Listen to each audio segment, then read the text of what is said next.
باہر نکل کر آئی اور اس نے مجھے یہ خوشخبری سنائی کہ سمینہ کا معدہ صاف کیا جا چکا ہے اور تقریباً سارا زہر نکال لیا گیا ہے۔ اب اس بات کے کبھی امکانات ہیں کہ اس کی زندگی بچ جائے۔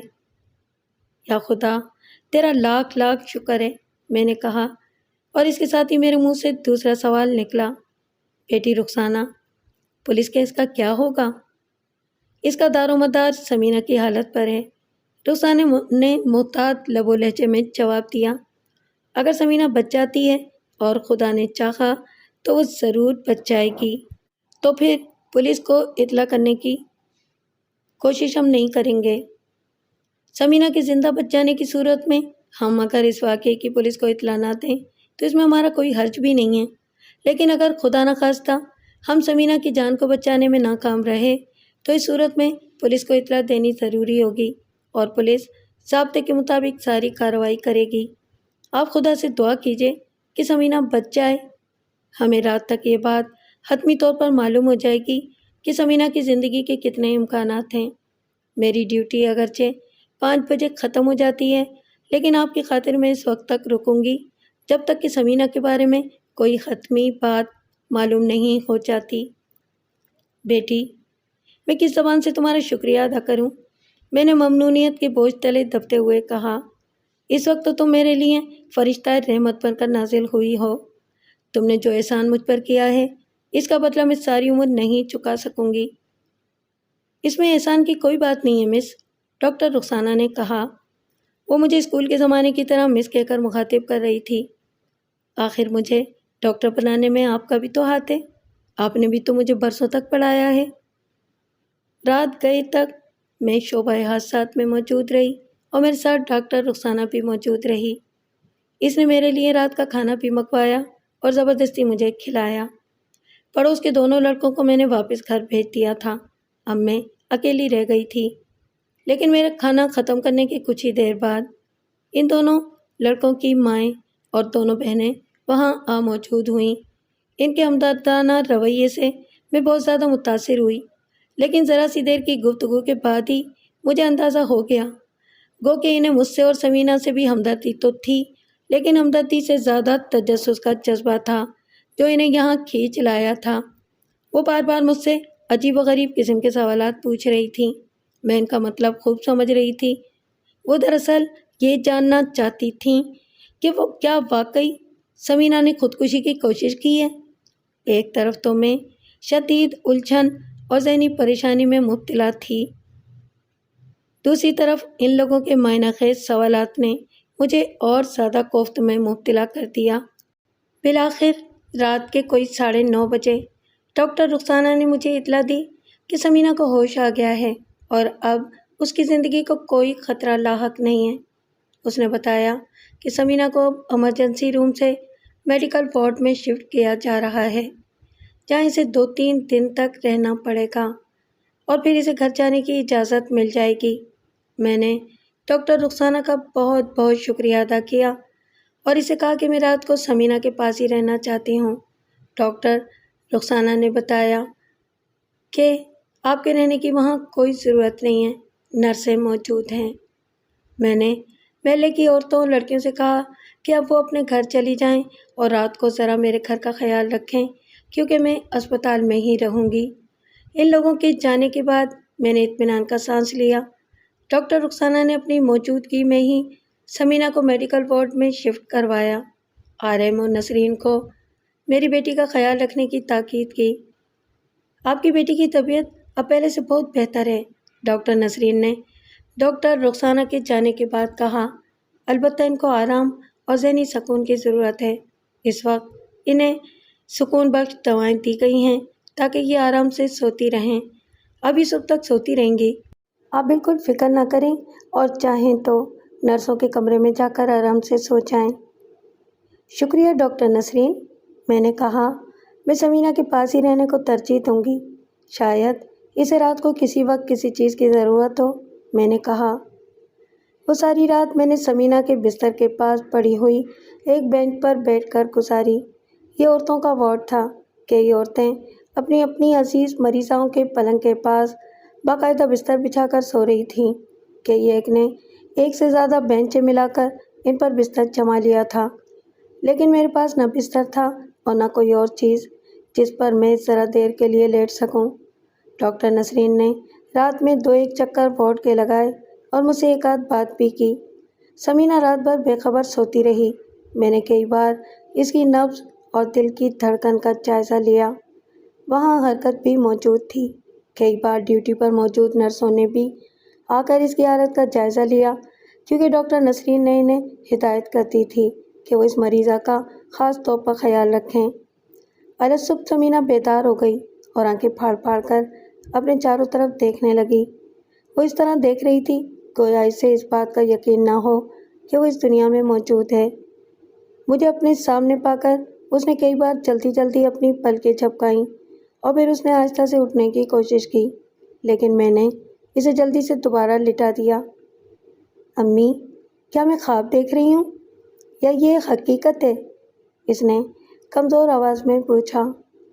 میری تو کچھ سمجھ میں نہیں آ رہا ہے۔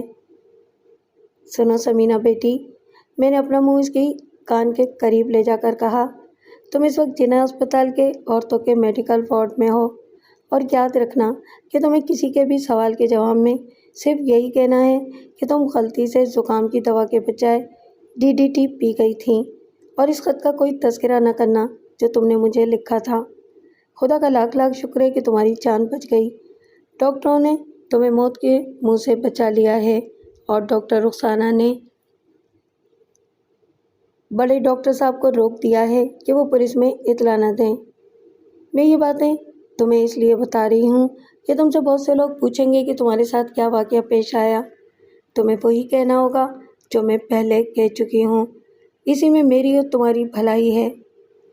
سمینہ نے میری باتیں سن کر آہستگی سے اسبات میں گردن ہلا دی، گویا اس نے مجھ سے اتفاق کر لیا تھا۔ پھر وہ نحیف آواز میں بولی، بہتر ہوتا کہ آپ لوگ مجھے مر جانے دیتے، میں اس ذلت اور بدنامی کی زندگی کا کیا کروں گی؟ تم پریشان مت ہو، اللہ بڑا مسبب الاسباب ہے۔ اس مسئلے کے بارے میں ہم بعد میں سوچیں گے۔ میں خوب سمجھ رہی تھی کہ سمینہ کیا کہنا چاہتی ہے۔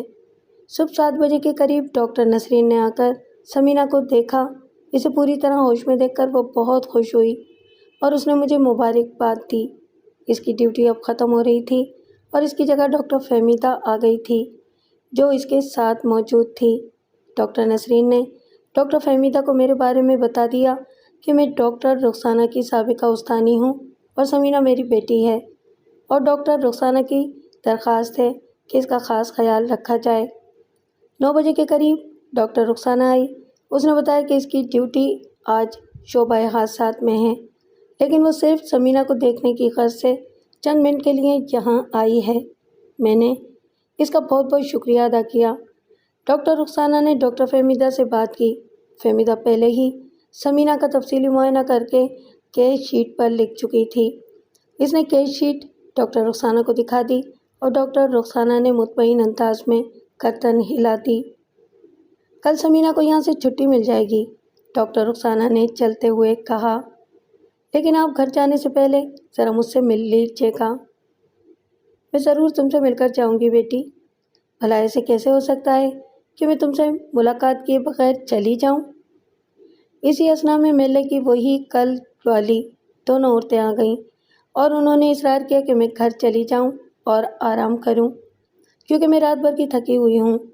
انہوں نے کہا کہ وہ سمینہ کے پاس رہیں گی اور اس کی دیکھ بھال کریں گی۔ سمینہ نے خود بھی مجھ سے کہا کہ میں اب گھر چلی جاؤں اور شام کو واپس آ جاؤں۔ میں سمینہ کو ان لوگوں کے حوالے کر کے وہاں سے چلی آئی۔ اب میرا ذہن ایک اور الجھن میں گرفتار تھا۔ سمینہ کی جان تو بچ گئی تھی، اور میری بھاگ دوڑ اور ڈاکٹروں کی محنت نے اس کی خودکشی کی کوشش کو ناکام بنا دیا تھا۔ ڈاکٹر رخسانہ کی مہربانی کی بدولت ہم لوگ پولیس کیس سے بھی بچ گئے تھے، لیکن ایک ہولناک مسئلہ منہ کھولے ہمارے سامنے کھڑا تھا۔ اس عذاب کا کیا ہوگا جو سمینہ اپنے پیٹ میں اٹھائے پھر رہی ہے؟ اس بات کو سوچ سوچ کر میری جان نکلی جا رہی تھی اور میری سمجھ میں نہیں آتا تھا کہ اس کا حل کیا ہوگا۔ کئی مختلف تجاویز میرے ذہن میں آئیں، لیکن ان میں سے کوئی بھی خطروں سے پاک نہیں تھی۔ شام کو جب میں اسپتال پہنچی تو سمینہ بستر پر بیٹھی ہوئی ان عورتوں سے باتیں کر رہی تھی۔ اس کے چہرے پر نکات کے آثار تھے، ویسے وہ بالکل ٹھیک ٹھاک تھی۔ میں نے ڈاکٹر فہمیدہ سے ملاقات کی اور اس نے بتایا کہ اسپتال کے سینئر فزیشین سمینہ کا معائنہ کر چکے ہیں اور انہوں نے اسے بالکل ٹھیک ٹھاک قرار دے دیا ہے اور کل صبح سے ڈسچارج کر دیا جائے گا۔ میں نے محلے کی عورتوں کا شکریہ ادا کر کے انہیں گھر واپس بھیج دیا اور خود سمینہ کے پاس ٹھہر گئی۔ سمینہ زیادہ تر وقت خاموش لیٹی چھت کو گھورتی رہی اور ہم دونوں کے درمیان بہت کم بات چیت ہوئی۔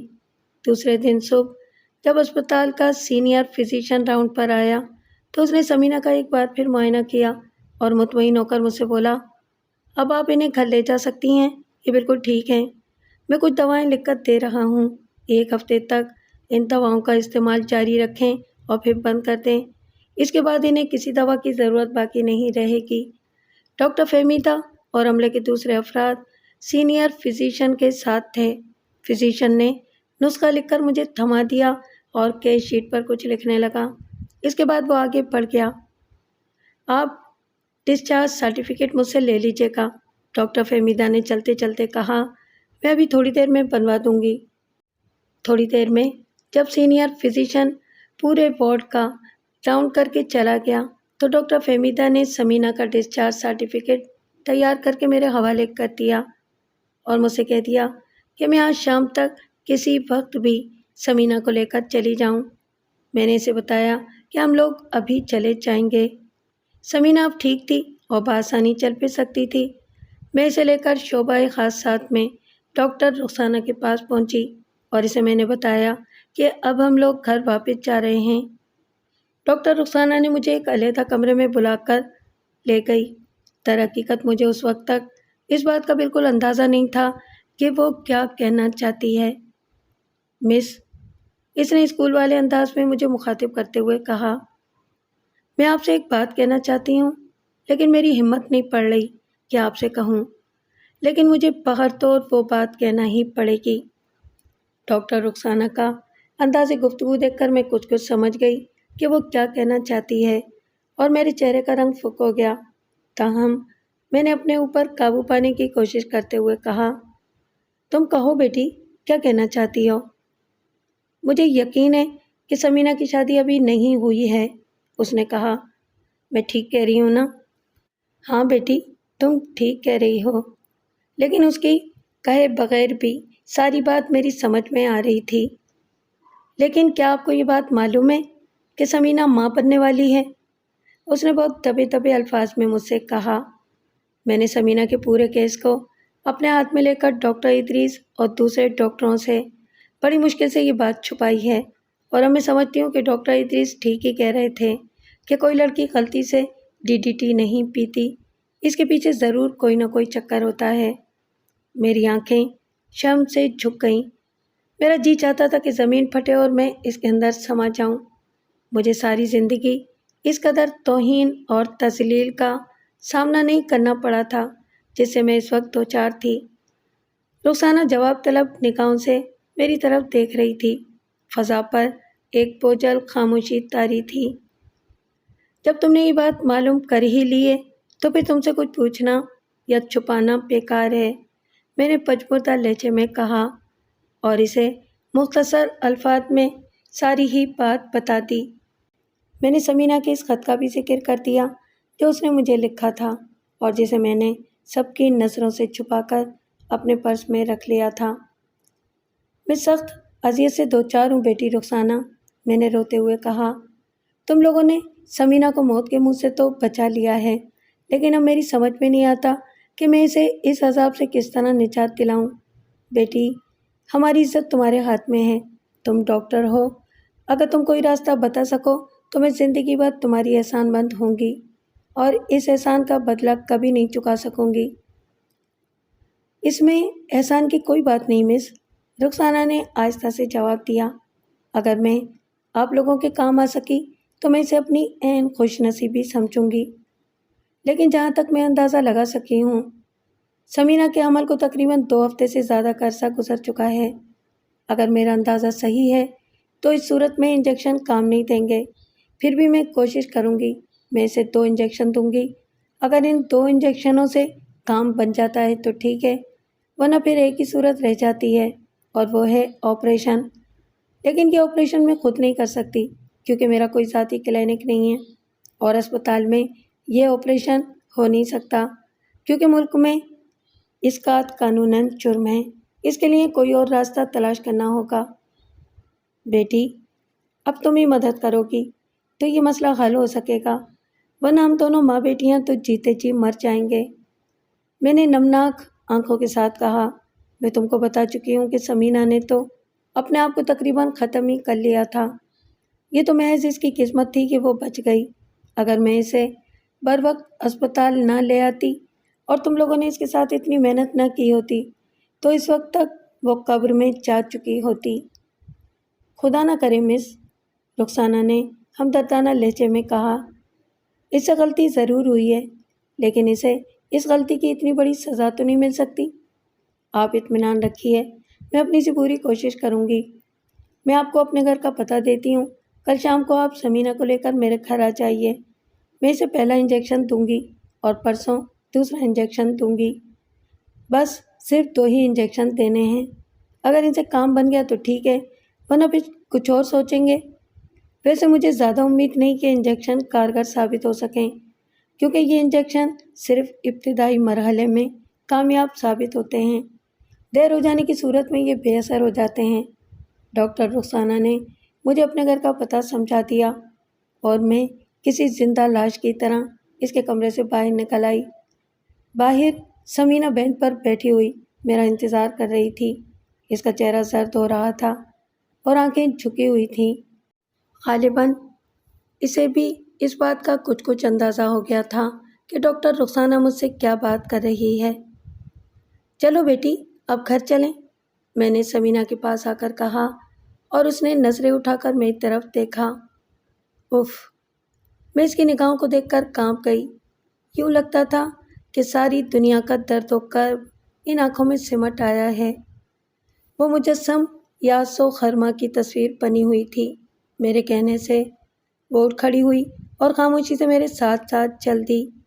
باہر نکل کر ہم نے ایک رکشہ لیا اور گھر کی طرف روانہ ہو گئے۔ سارے راستے ہم دونوں ماں بیٹیوں نے ایک دوسرے سے کوئی گفتگو نہیں کی۔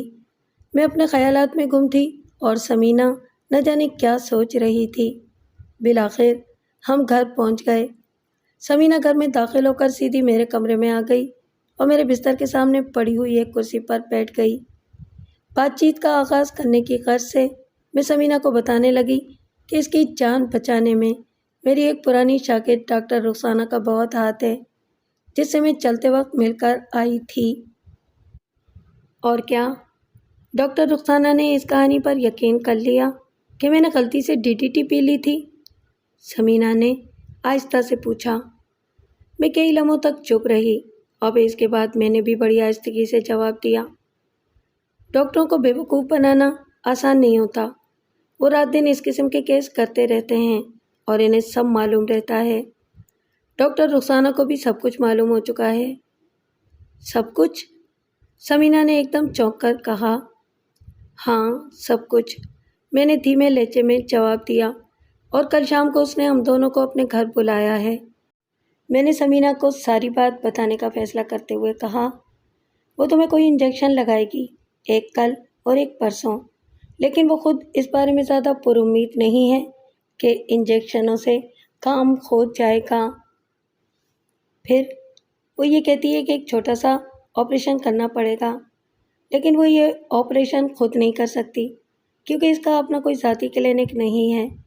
تاہم اس نے اس سلسلے میں مدد کرنے کا وعدہ کیا ہے۔ موت بھی مجھ سے دور بھاگ رہی ہے، سمینہ نے آنکھوں میں آنسو بھر کر کہا۔ آپ نے مجھے مر کیوں نہیں جانے دیا؟ میرے سارے مسائل کا حل صرف موت ہے۔ صرف موت ہی مجھے اس ذلت اور رسوائی سے بچا سکتی ہے جس کا شکار میں ہوں۔ آپ مجھے مر جانے دیں۔ مایوسی کی باتیں مت کرو سمینہ، میں نے تھکے ہوئے لہجے میں کہا۔ غلطی انسان ہی سے ہوتی ہے، لیکن بعض غلطیاں اتنی بھیانک ہوتی ہیں کہ ان کا تدارک بہت مشکل ہو جاتا ہے۔ کاش تم جذبات میں اس حد تک آگے نہ چلی جاتی، مگر اب اس بات کا ذکر کرنا فضول ہے۔ جو صورتحال ہمارے سامنے ہے اس سے ہمیں بغرطور نمٹنا ہوگا۔ سمینہ نے میری بات کا کوئی جواب نہیں دیا اور خاموشی سے آنسو بہاتی رہی۔ دوسرے دن شام کو میں سمینہ کو ڈاکٹر رخسانہ کے پاس لے گئی۔ سمینہ کی حالت اس وقت غیر ہو رہی تھی۔ اس کے چہرے کا رنگ سفید پڑ گیا تھا اور اس کی نگاہیں زمین پر گڑی ہوئی تھیں۔ میں نے ڈاکٹر رخسانہ کو سلام کرنے کے علاوہ اس کی طرف دیکھا تک نہیں اور زمین کی طرف نظریں گاڑے بیٹھی رہی۔ ڈاکٹر رخسانہ نے سمینہ کے ایک انجیکشن لگا دیا اور اسے بتایا کہ اگلے دن ایک اور انجیکشن لگے گا۔ ڈاکٹر رخسانہ ہم لوگوں کے ساتھ بہت اچھی طرح پیش آئی اور اس نے چائے سے ہماری تواضع کی۔ میں نے یہ چائے زہر کے گھوٹوں کی طرح حلق سے نیچے اتاری اور سمینہ کی حالت تو مجھ سے بھی بدتر تھی۔ ڈاکٹر رخسانہ نے مجھ سے یا سمینہ سے پھر اس موضوع پر کوئی بات نہیں کی بلکہ ادھر ادھر کی باتیں کرتی رہی۔ دوسرے دن شام کو ہم دونوں دوبارہ ڈاکٹر رخسانہ کے گھر پہنچے اور اس نے سمینہ کو ایک اور انجیکشن لگا دیا۔ زیادہ سے زیادہ کل شام تک اس کا اثر ظاہر ہو جانا چاہیے، ڈاکٹر رخسانہ نے کہا۔ اگر کوئی اثر ظاہر نہ ہو تو آپ سمجھ لیں کہ انجیکشن نے کوئی اثر نہیں کیا اور پھر پرسوں شام کو آپ مجھ سے ملاقات کریں۔ سمینہ کو ساتھ لانے کی ضرورت نہیں، آپ تنہا ہی آئیے گا۔ میں نے ڈاکٹر رخسانہ کا شکریہ ادا کیا اور ہم دونوں گھر واپس آ گئے۔ دوسرا دن گزر گیا۔ سمینہ بت کی طرح خاموش تھی۔ اس کے چہرے پر گہری مردنی طاری تھی۔ انجیکشنوں نے کوئی اثر نہیں کیا تھا۔ کم از کم سمینہ کے چہرے سے تو یہی اندازہ ہوتا تھا۔ تیسرے دن صبح کو میں نے اس سے براہ راست پوچھ لیا تھا اور اس نے بتایا کہ انجیکشن بے اثر رہے ہیں۔ میں سخت متفکر ہو گئی۔ ڈاکٹر رخسانہ کے کہنے کے مطابق اب آپریشن کے علاوہ اور کوئی چارہ نہیں تھا۔ میرا ذہن سخت الجھن میں گرفتار تھا۔ کئی باتیں ذہن میں آ رہی تھیں کہ سمینہ کو ساتھ لے کر دوسرے شہر میں چلی جاؤں جہاں ہم دونوں ماں بیٹیوں کو کوئی نہ جانتا ہو۔ سمینہ کا باپ، جس کی سمینہ نے اپنے ہوش میں کبھی شکل بھی نہیں دیکھی تھی، 1 سال پہلے ہی مر چکا تھا اور لطف کی بات یہ تھی کہ دوسری بیوی سے اس کے سرے سے کوئی اولاد ہی نہیں ہوئی تھی۔ اگر سمینہ کا باپ زندہ ہوتا تو ممکن تھا کہ وہ اس نازک وقت میں اپنی بیٹی کی مدد کرنے کی کوئی صورت نکالنے کی کوشش کرتا، لیکن اس نے تو مجھے طلاق دینے کے بعد سے میری اور سمینہ کی کبھی شکل بھی نہیں دیکھی تھی۔ میں یہی سوچتی رہی کہ اگر میں دوسرے شہر چلی بھی گئی اور وہاں سمینہ نے بچے کو جنم دیا تو پھر میں اس بچے کا کیا کروں گی؟ اسے کس کے حوالے کروں گی؟ ظاہر ہے کہ میں اسے اپنے ساتھ تو رکھ نہیں سکتی تھی۔ میں گھنٹوں اسی ادھیڑ پن میں مبتلا رہی اور بالآخر میں نے یہی فیصلہ کیا کہ مجھے ڈاکٹر رخسانہ کے مشورے پر عمل کرنا چاہیے۔ سمینہ کے لیے اور خود میرے لیے اس سے زیادہ بہتر صورت اور کوئی نہیں ہوگی کہ اسے اس عذاب سے چھٹکارا دلا دیا جائے۔ ایک عورت ہونے کے باعث مجھے یہ بات اچھی طرح معلوم تھی کہ یہ کوئی بہت بڑا یا خطرناک آپریشن نہیں ہوتا جس میں عورت کی جان کو خطرہ لاحق ہو۔ تاہم اس کا بہت کچھ انحصار ڈاکٹر کی ہوشیاری اور ہنر مندی پر ہوتا ہے۔ دوسرے دن میں ڈاکٹر رخسانہ کے گھر پہنچی اور میں نے اسے بتایا کہ انجیکشنوں سے کوئی فائدہ نہیں پہنچا ہے۔ مجھے پہلے ہی اس بات کا خدشہ تھا۔ ڈاکٹر رخسانہ نے سنجیدگی سے کہا، اب آپ بتائیں مس، کہ آپ کیا چاہتی ہیں؟ میں کیا بتاؤں بیٹی، میں نے آہستہ سے کہا، میں تو تمہارے سامنے سر اٹھانے کے قابل نہیں رہی۔ اب جو تم بتاؤ وہی میں کرنے کے لیے تیار ہوں۔ میں خود کیا بتا سکتی ہوں؟ میرا مطلب یہ کہ آپ اسے نجات حاصل کرنا چاہتی ہیں نا؟ ڈاکٹر رخسانہ نے رکتے رکتے پوچھا۔ اس کے علاوہ اور چارہ بھی کیا ہے بیٹی؟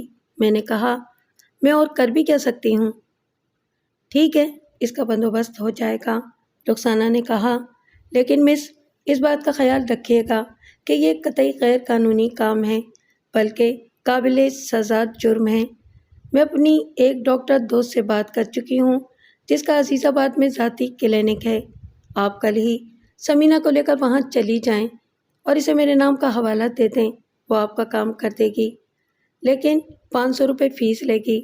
آپ کو اس بات کا بھی خیال رکھنا ہوگا کہ اس کا نام کبھی آپ کی زبان پر نہ آئے۔ سوال ہی پیدا نہیں ہوتا بیٹی، میں نے مسکینی کے ساتھ جواب دیا۔ میں تمہارا اور تمہاری ڈاکٹر دوست کا احسان زندگی بھر نہیں بھولوں گی۔ ڈاکٹر رخسانہ نے مجھے ڈاکٹر شاہدہ کے کلینک کا پتہ بتا دیا اور میں اس سے رخصت ہو کر گھر آ گئی۔ گھر آ کر میں نے مختصر الفاظ میں سمینہ کو ساری بات بتا دی۔ سمینہ کی آنکھیں فرش پر گڑی رہیں اور اس نے کوئی جواب نہیں دیا۔ اس کا چہرہ گہرے حزن و ملال کی تصویر بنا ہوا تھا۔ دوسرے دن میں سمینہ کو لے کر ڈاکٹر شاہدہ کے کلینک پہنچ گئی۔ یہ کلینک عزیز آباد کے ایک کوارٹر میں قائم تھا اور نہایت ہی معمولی درجے کا کلینک معلوم ہوتا تھا۔ ڈاکٹر شاہدہ شکل و صورت سے ہی بڑی عیار اور چالاک عورت نظر آتی تھی۔ میں نے اسے ڈاکٹر رخسانہ کا حوالہ دیا اور اس نے ایک نظر ہم دونوں ماں بیٹی کو دیکھا، لیکن اس نے نہ تو ہم سے ہمارے نام پوچھے اور نہ ہی ہمارے بارے میں کوئی اور سوال کیا۔ میں اس قسم کے کیس کی فیس 1000 سے کم نہیں لیتی، اس نے بڑی ڈھٹائی کے ساتھ کہا، لیکن آپ کو چونکہ میری عزیز دوست رخسانہ نے بھیجا ہے اس لیے میں آپ سے آدھی فیس لے رہی ہوں۔ پیسے لائی ہیں آپ؟ اس نے براہ راست مجھ سے پوچھا۔ جی ہاں، میں نے جواب دیا اور لرزتی ہوئی انگلیوں سے اپنا پرس کھول کر 100 روپے کے 5 نوٹ اس کے حوالے کر دیے، جو اس نے فوراً اپنے قبضے میں کیے اور بولی، آپ کو تقریباً 1 گھنٹہ انتظار کرنا ہوگا، اس کے بعد میں کام شروع کروں گی۔ کام میں زیادہ وقت نہیں لگے گا، میرا کام ختم ہونے کے 1.5-2 گھنٹے بعد آپ اپنے گھر واپس لے جا سکتی ہیں۔ بس 2-1 دن انہیں آرام کی ضرورت ہوگی اور پھر کسی احتیاط کی ضرورت نہیں۔ اتنا کہہ کر وہ اندر غائب ہو گئی۔ میں اور سمینہ باہر برآمدے میں بیٹھے رہے، جس کے آگے لوہے کی گرل لگی ہوئی تھی۔ ڈاکٹر شاہدہ کی صورت پھر نہیں دکھائی دی۔ کافی دیر گزر گئی، ہم دونوں بیٹھے بیٹھے اکتا گئے۔ میں نے گھڑی دیکھی، 1 گھنٹے سے زیادہ کا وقت گزر گیا تھا اور ڈاکٹر شاہدہ ابھی تک اندر سے برآمد نہیں ہوئی تھی۔ معلوم نہیں وہ اندر موجود بھی تھی یا پچھلے دروازے سے کہیں اور چلی گئی تھی۔ آخر کوئی 1.5 گھنٹے کے بعد ایک نہایت بد شکل اور خرانٹ قسم کی نرس، جو نرس سے زیادہ کوئی آیا یا دائی معلوم ہوتی تھی، باہر نکل کر آئی اور اس کے پیچھے ڈاکٹر شاہدہ کی جھلک دکھائی دی۔ نرس نے سمینہ کو اشارہ کیا اور سمینہ لرزیدہ قدموں سے اندر جانے لگی۔ میں بھی سمینہ کے ساتھ اٹھ کر کھڑی ہو گئی۔ ڈاکٹر شاہدہ دروازے میں سے نکل کر میرے پاس آ گئی اور مجھ سے بولی، آپ یہیں باہر بیٹھیے، آپ کو پریشان ہونے کی ضرورت نہیں ہے۔ ڈاکٹر صاحبہ، اور میں اس سے آگے کچھ نہ کہہ سکی، میرا گلا رند گیا۔ آپ بالکل فکر نہ کریں، ڈاکٹر شاہدہ نے بے پرواہی سے میرا شانہ تھپ تھپاتے ہوئے کہا، بہت معمولی سا کام ہے، آرام سے بیٹھی رہیے۔ اور اس کے ساتھ ہی اس نے کمرے کے اندر داخل ہو کر دروازہ بند کر دیا۔ میں نے پرس کھول کر اس میں سے پنسورا نکالا، جسے میں بالعموم اپنے ساتھ رکھتی تھی، اور پورے خشوع و خضوع کے ساتھ تلاوت میں مصروف ہو گئی۔ کوئی آدھا گھنٹہ بھی نہیں گزرا ہوگا کہ اندر سے دروازے کی جھٹخنی کھلنے کی آواز سنائی دی۔ میں ایک دم چونک پڑی۔ دروازہ کھلا اور اس میں سے اسی بد شکل نرس کا چہرہ دکھائی دیا۔ اندر آ جائیے، اس نے مجھ سے کہا۔ سمینہ اندرونی کمرے میں لکڑی کے ایک پارٹیشن کے پیچھے ایک بیڈ پر پڑی ہوئی تھی۔ وہ بے ہوش تھی اور اس کا چہرہ دودھ کی طرح سفید ہو رہا تھا۔ ڈاکٹر شاہدہ اس کے پاس کھڑی ہوئی تھی۔ کام ہو گیا، ڈاکٹر شاہدہ نے مسکراتے ہوئے کہا۔ انہیں 1 گھنٹے کے اندر اندر ہوش آ جائے گا۔ اس کے بعد انہیں ٹیکسی میں آرام سے بٹھا کر گھر لے جائیے۔ جب انہیں ہوش آ جائے تو پہلے انہیں ایک پیالی چائے پلائیے۔ چائے یہاں کہاں مل سکے گی؟ میں نے اس سے پوچھا۔ شانتی سے کہیے گا، اس نے بد شکل نرس کی طرف اشارہ کرتے ہوئے کہا۔ وہ باہر ہوٹل سے منگوا دے گی۔ اب میں چلتی ہوں، مجھے 1-2 مریضوں کو دیکھنے جانا ہے۔ ڈاکٹر صاحبہ، کوئی اور بات، کوئی اور احتیاط؟ میں نے ڈرتے ڈرتے پوچھا۔ صرف 2-1 دن کا آرام اور بس، شاہدہ نے کہا اور پرس جھلاتی ہوئی باہر نکل گئی۔ میں سمینہ کے بیڈ کے پاس پڑی ہوئی ایک نیم شکستہ سی کرسی پر بیٹھ گئی۔ شانتی نے کچھ عجیب و غریب نظروں سے مجھے دیکھا۔ میں نے گھبرا کر آنکھیں جھکا لیں۔ بیگم صاحبہ، آپ کا کام تو ہو گیا، اب ہمارا انعام، اس نے بڑی ٹھٹائی کے ساتھ مجھ سے کہا۔ تمہارا انعام؟ میں نے گھبرا کر کہا، لیکن میں تو ڈاکٹر کو ان کی پوری فیس دے چکی ہوں۔ وہ تو آپ نے ڈاکٹر صاحب کو فیس دی ہے، آخر ہم بھی تو اس کام میں ان کے شریک ہوتے ہیں۔ ساری تیاریاں تو میں اور گلو ہی مل کر کرتے ہیں، ڈاکٹر صاحبہ کا کام تو صرف چند منٹ کا ہوتا ہے۔ وہ گلو کون ہے؟ میں نے پوچھا۔ وہ یہاں کی آیا ہے، شانتی نے جواب دیا۔ اف، میرے خدا! میں نے دونوں ہاتھوں سے اپنا سر پکڑ لیا۔ کیسے کیسے لوگوں کے ہاتھوں میری نازوں کی پلی بیٹی کی کیا کیا درگت بنی تھی۔ میں نے ایک نظر شانتی کو دیکھا جو نرس تھی۔ اس کا لباس اگرچہ سفید رنگ کا تھا، لیکن اس قدر غلیظ تھا کہ مٹیالے رنگ کا معلوم ہوتا تھا۔ گلو کو تو میں نے سرے سے دیکھا ہی نہیں تھا۔ میرا ہاتھ اپنے پرس میں گیا اور شانتی کی حریصانہ نظریں میرے ہاتھوں کی حرکت پر مرتکز ہو گئیں۔ میں نے 10 روپے کا ایک نوٹ نکالا اور شانتی کے حوالے کر دیا۔ یہ تو کم ہے بیگم صاحبہ، شانتی نے 10 روپے لینے سے انکار کرتے ہوئے کہا۔ آخر گلو بھی تو ہے، اس کا حصہ بھی تو چاہیے، کم سے کم 50 روپے تو دیں، اس نے میرے پرس کو گھورتے ہوئے کہا۔ 50 روپے؟ میری زبان سے حیرت سے نکلا۔ نہیں، میرے پاس اتنے پیسے نہیں ہیں، میں نے سخت لہجے میں کہا۔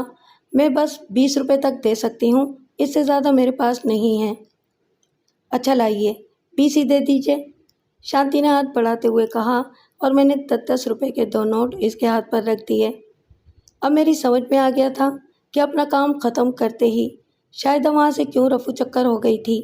یہ کلینک غالباً اسی مقصد کے لیے استعمال ہوتا تھا، اور یہاں انسان کی مجبوریوں سے فائدہ اٹھا کر بری طرح اس کی جیب پر ڈاکہ ڈالا جاتا تھا۔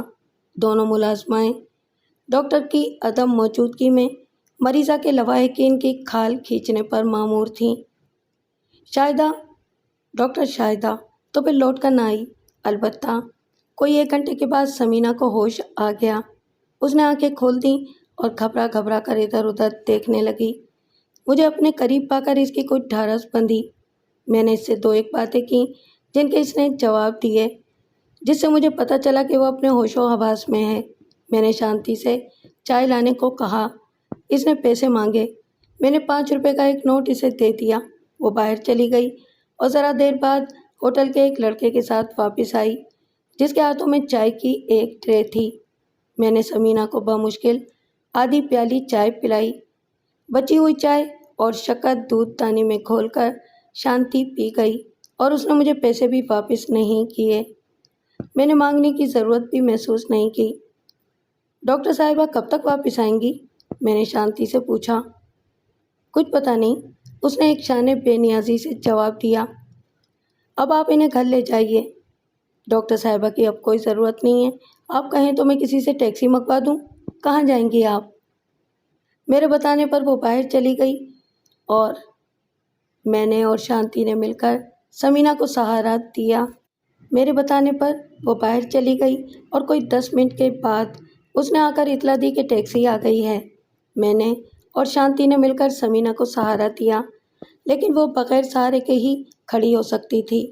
آہستہ آہستہ قدموں سے چلتی ہوئی وہ ٹیکسی تک پہنچی اور ہم دونوں گھر روانہ ہو گئے۔ 2-3 دن کے اندر اندر ثمینہ بھلی چنگی ہو گئی۔ میں آپریشن کے دوسرے ہی دن شام کو ڈاکٹر رخسانہ کے گھر گئی تھی، اور میں نے اسے ساری باتیں تفصیل سے بتا دی تھیں۔ اس نے کہا تھا کہ اب مجھے پریشان ہونے کی ضرورت نہیں ہے اور خطرہ ٹل چکا ہے۔ میں نے ڈاکٹر شاہدہ کے گھٹیا رویے اور اس کے حریص ملازماؤں کے بارے میں رخسانہ سے کچھ نہیں کہا، کیونکہ یہ بھی ایک حقیقت تھی کہ اگر ڈاکٹر شاہدہ جیسی ہستی موجود نہ ہوتی تو میری ثمینہ کا کیا بنتا۔ 1 ہفتہ گزر گیا۔ گزشتہ واقعات ایک بھیانک خواب کی صورت میرے ذہن میں موجود تھے۔ ثمینہ نے دوبارہ کالج جانا شروع کر دیا تھا، لیکن اب وہ پہلے والی ضدی، سرکش، مغرور اور برخود غلط ثمینہ نہیں رہی تھی۔ اس کی شخصیت زبردست شکست و ریخت کا شکار ہو چکی تھی۔ اب نہ وہ مجھ سے کسی بات پر بحث کرتی تھی اور نہ ضد۔ اس نے سہیلیوں کے گھر آنا جانا بھی بالکل چھوڑ دیا تھا اور کالج سے سیدھی گھر آ جایا کرتی تھی۔ 1 ہفتہ مزید گزرنے کے بعد ایک دن جب سمینہ کالج سے واپس آئی تو اس نے بتایا کہ اس کی طبیعت ٹھیک نہیں ہے، اسے کچھ چکر سے آ رہے ہیں اور اس کا جی متلا رہا ہے۔ میں نے اس بات کو کوئی اہمیت نہ دی۔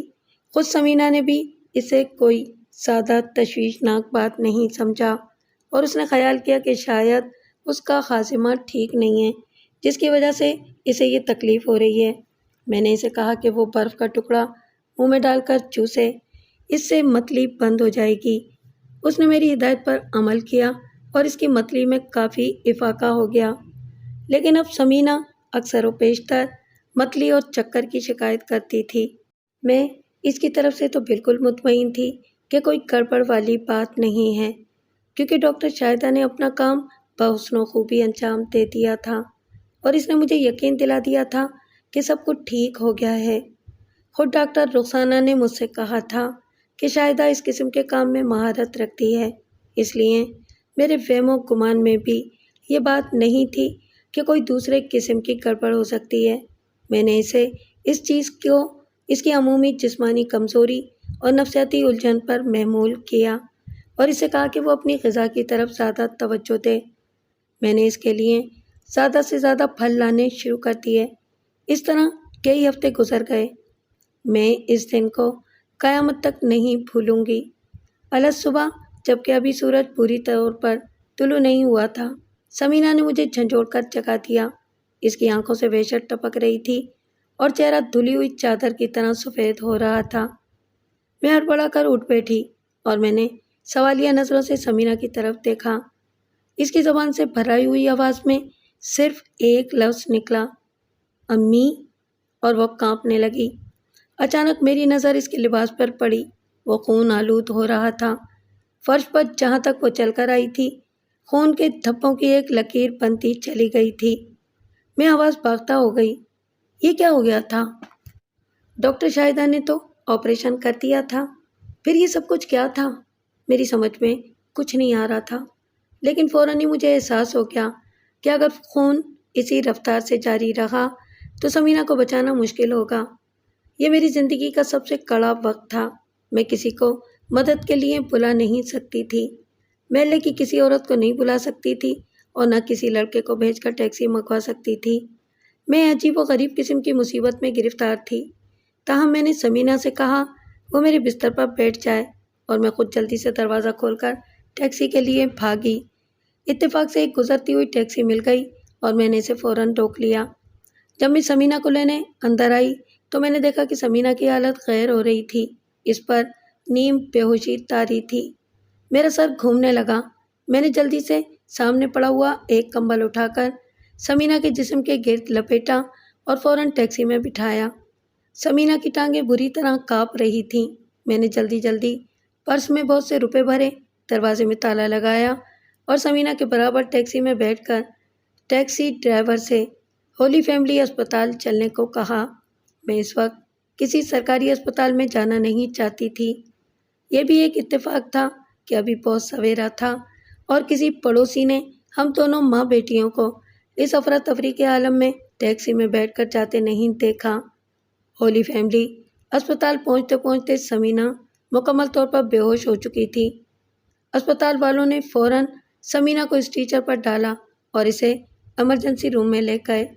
میری آنکھوں سے آنسوؤں کی دھاریں بہہ رہی تھیں اور میری سمجھ میں یہ بات نہیں آ رہی تھی کہ ڈاکٹر شاہدہ کے آپریشن کے باوجود یہ سب کچھ کس طرح ہو گیا۔ اسپتال کی ڈاکٹر میرے پاس آئی۔ اس نے مجھے تسلی دیتے ہوئے کہا، خدا پر بھروسہ رکھیے بہن، مریضہ کی حالت بہت خراب ہے، آپ لوگوں نے بہت دیر کر دی، اس کا بہت خون ضائع ہو چکا ہے، ہم اسے فوری طور پر آپریشن تھیٹر میں لیے جا رہے ہیں، آپ مہربانی کر کے یہاں دستخط کر دیجیے۔ اس نے ایک فارم میری طرف بڑھاتے ہوئے کہا۔ میں نے کچھ پڑھے بغیر فوراً فارم پر دستخط کر دیے اور ڈاکٹر سے پوچھا، کیا اس کی جان بچ جائے گی؟ اس بارے میں فی الحال کچھ کہنا مشکل ہے، ڈاکٹر نے سنجیدگی سے کہا، ہم اپنی سے پوری کوشش کریں گے۔ میری نظروں کے سامنے وہ لوگ سمینہ کو اسٹریچر پر لٹا کر آپریشن تھیٹر میں لے گئے۔ سمینہ کی آنکھیں بند تھیں اور اس کا چہرہ کسی لاش کی طرح سفید ہو رہا تھا۔ شدت غم سے میری ہچکیاں بند گئیں۔ میں نے بڑی مشکل سے اپنے آپ پر قابو پایا اور ایک بینچ پر بیٹھ کر منصورہ پڑھنے لگی۔ میرا دل خون کے آنسو رو رہا تھا۔ مجھے جنا اسپتال کا وہ وقت یاد آ رہا تھا جب سمینہ زندگی اور موت کی کشمکش میں مبتلا تھی۔ ایک بار پھر وہی صورتحال درپیش تھی۔ اندر ڈاکٹر سمینہ کی جان بچانے کی کوششوں میں لگے ہوئے تھے اور باہر میں بے یارو مددگار یکا و تنہا امید و بیم کے عالم میں بیٹھی ہوئی کلام مجید کی تلاوت کر رہی تھی۔ تقریباً آدھے گھنٹے بعد وہی ڈاکٹر میرے پاس آئی۔ راہباؤں کے لباس میں ملبوس وہ بڑی پراسرار سی ہستی لگ رہی تھی۔ اس کے چہرے کو دیکھ کر میرا دل پوری طرح دھڑکنے لگا۔ مجھے کچھ اندازہ ہو رہا تھا کہ وہ کیا کہنے والی ہے اور آنے والے لمحات کے خوف سے میری جان نکل رہی تھی۔ کیا آپ کے ساتھ کوئی مرد نہیں ہے؟ اس نے میرے قریب آ کر بڑی نرمی سے مجھ سے پوچھا۔ جی نہیں، میں نے آہستہ سے جواب دیا۔ آپ اس لڑکی کی کون ہیں؟ اس نے پوچھا۔ میں اس کی ماں ہوں، میں نے جواب دیا۔ اس کا شوہر کہاں ہے؟ اس نے دوسرا سوال کیا۔ وہ ملک سے باہر گیا ہوا ہے، میری زبان سے اچانک نکلا۔ کیا آپ فون کر کے اپنے گھر سے یا کہیں اور سے کسی مرد کو بلا سکتی ہیں یا کسی اور عورت کو؟ آپ بالکل تنہا ہیں، آپ کو پریشانی ہوگی۔ مجھے افسوس ہے کہ میں اس وقت کسی کو نہیں بلا سکتی، میں نے جواب دیا۔ میرے جاننے والوں میں سے کسی کے پاس فون نہیں ہے اور میں اپنی بیٹی کے ساتھ تنہا رہتی ہوں۔ لیکن آپ مجھے بتائیے، کیا بات ہے؟ میں ہر صدمہ برداشت کرنے کو تیار ہوں۔ مجھے دلی رنج ہے، اس نے بہت آہستہ سے کہا۔ ہماری تمام تر کوششوں کے باوجود مریضہ جان پر نہ ہو سکی۔ دراصل خون اتنی زیادہ مقدار میں بہہ گیا تھا کہ یہاں تک آتے آتے اس کی حالت بہت خراب ہو چکی تھی۔ ہم نے آپریشن کیا اور اسے خون دینے کی بھی کوشش کی، لیکن ہم سب خدا کی مرضی کے آگے بے بس ہو گئے۔ میری آنکھوں کے آگے جیسے اندھیرا چھا گیا، مجھے دنیا تاریک نظر آنے لگی۔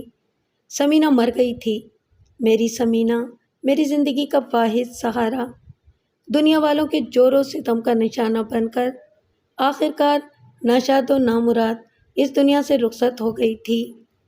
میرا پورا جسم پوری طرح کانپنے لگا اور مجھ پر نیم بے ہوشی کی سی کیفیت طاری ہونے لگی، لیکن میں نے اپنے جسم اور دماغ کی ساری صلاحیتوں، ساری توانائیوں کو مجتمع کر کے اپنے آپ کو سنبھالا۔ مجھے ایک دشوار ترین صورتحال کا سامنا تھا۔ میرا خیال تھا کہ ڈاکٹر مجھ سے پہلے والے آپریشن کے بارے میں کچھ پوچھے گی، لیکن اس نے ایسا کوئی سوال نہیں کیا، جس سے میں نے اندازہ لگایا کہ شاید وہ اس بات کو سمجھ نہیں سکے ہیں۔ آپ صبر سے کام لیں، ڈاکٹر نے مجھ سے کہا۔ مجھے زیادہ تشویش اس بات کی ہے کہ آپ بالکل تنہا ہیں اور آپ کے ساتھ کوئی دوسرا شخص موجود نہیں ہے۔ آپ کو اس وقت سہارے کی ضرورت ہے۔ تھوڑی دیر بعد ضروری کارروائی کے بعد ہم لاش آپ کے حوالے کر دیں گے اور ڈیتھ سرٹیفکیٹ بھی دے دیں گے۔ ہم ایمبولینس کا بندوبست کر دیں گے اور ہمارے 2 آدمی ایمبولینس کے ساتھ جائیں گے تاکہ آپ کی مدد کر سکیں۔ آپ اپنے اندر ہمت پیدا کیجیے۔ اور ڈاکٹر یہ کہہ کر وہاں سے چلی گئی اور میں بینچ پر سر رکھ کر بچوں کی طرح پھوٹ پھوٹ کر رونے لگی۔ چند منٹ بعد ایک آدمی میرے پاس آیا جو غالباً کوئی کلرک وغیرہ تھا۔ اس نے مجھ سے متوفیہ کے بارے میں تفصیلات پوچھ کر ایک رجسٹر میں لکھنی شروع کر دیں۔ جب اس نے سمینہ کے شوہر کا نام پوچھا تو میری زبان سے بے ساختہ نکل گیا، ارشاد۔ اس نے خاموشی سے لکھ لیا۔ تھوڑی دیر بعد ڈیتھ سرٹیفکیٹ میرے حوالے کر دیا گیا اور مجھے بتایا گیا کہ باڈی ایمبولینس میں رکھی جا چکی ہے، میں جا کر بیٹھ جاؤں۔ میں کھڑی ہوئی تو میری ٹانگیں بری طرح کانپ رہی تھیں۔ ایک نرس نے مجھے سہارا دیا اور میں آہستہ آہستہ چلتی ہوئی ایمبولینس تک پہنچ گئی اور اس میں بیٹھ گئی۔ 2 آدمی لاش کے ساتھ پیچھے بیٹھے ہوئے تھے۔ میں نے گلوگیر آواز میں ڈرائیور کو اپنے گھر کا پتہ بتایا اور تھوڑی دیر بعد ایمبولینس میرے دروازے پر پہنچ گئی۔ میں نے لاش کو اندر لانے سے پہلے بجلی کی سرعت کے ساتھ اپنے اور سمینہ کے بستر کی خون آلود چادروں کو الٹا دیا اور الماری میں سے دھلی ہوئی سفید چادریں نکال کر بچھا دیں۔ یہ میرے لیے بہت ہی کڑی آزمائش کا وقت تھا۔ کوئی دم میں سارا محلہ میرے گھر میں اکٹھا ہونے والا تھا۔ سمینہ جن حالات میں مری تھی ان سے میں واقف تھی، یا ہولی فیملی کے ڈاکٹر، اس کے علاوہ کسی اور کو اصل بات کا پتہ نہیں تھا، اور مجھے ہر قیمت پر اصل بات دوسرے لوگوں سے چھپانی تھی۔ میں نے لاش کو اندر رکھوایا اور ایمبولینس والوں کو پیسے دے کر رخصت کر دیا، لیکن اس اثنا میں کئی لوگ آ چکے تھے۔ میں نے اپنے شدید غم و اندو کے باوجود اس بات پر نظر رکھی کہ محلے کا کوئی شخص ایمبولینس کے ساتھ آنے والے لوگوں سے بات تو نہیں کر رہا ہے۔ شکر ہے کہ کسی کے بات کرنے کی نوبت آنے سے پہلے ہی ایمبولینس وہاں سے رخصت ہو چکی تھی۔ میں اپنے ذہن میں ایک کہانی ترتیب دے چکی تھی جو مجھے محلے والوں اور دوسرے لوگوں کو سنانی تھی۔ ایمبولینس کے رخصت ہوتے ہی میرے اندر امڑنے والے طوفان کے آگے بندھا ہوا مصلحتوں کا بند ٹوٹ گیا اور میں پاگلوں کی طرح چیخ چیخ کر رونے لگی۔ آن کی آن میں سارے محلے کی عورتیں اور بہت سے مرد اکٹھا ہو گئے۔ میں نے ان سب کو یہی بتایا کہ الصبح سمینہ کے پیٹ میں شدید اور ناقابل برداشت درد اٹھا اور میں اسے فوراً اسپتال لے گئی، جہاں ڈاکٹروں نے بتایا کہ یہ اپینڈکس کا درد ہے اور فوری طور پر آپریشن کی ضرورت ہے۔ ڈاکٹروں نے آپریشن کیا لیکن کامیاب نہیں ہو سکا اور وہ انتقال کر گئی۔ محلے کی ساری عورتیں میرے غم میں شریک تھیں، ان میں خاصی بڑی تعداد میں میری شاگرد لڑکیاں بھی تھیں۔ سب کو معلوم تھا کہ میرے گھر میں کوئی مرد نہیں ہے، اس لیے محلے کے ہی مردوں نے سمینہ کی آخری رسومات کا بندوبست کیا۔ وہ لوگ مجھ سے خرچ کے پیسے بھی لینے کے لیے تیار نہیں تھے، لیکن میں نے بالاسرار ان کو اخراجات کے لیے رقم دے دی۔ ظہر کے وقت سمینہ کا جنازہ قبرستان روانہ ہو گیا اور میں خود کو زندہ ترکور محسوس کرنے لگی۔ اپنے انتہائی شدید رنج و غم کے باوجود میں یہ محسوس کر رہی تھی کہ محلے کی بعض عورتیں میری طرف عجیب و غریب نظروں سے دیکھ دیکھ کر آپس میں کانا پھوسی کر رہی ہیں۔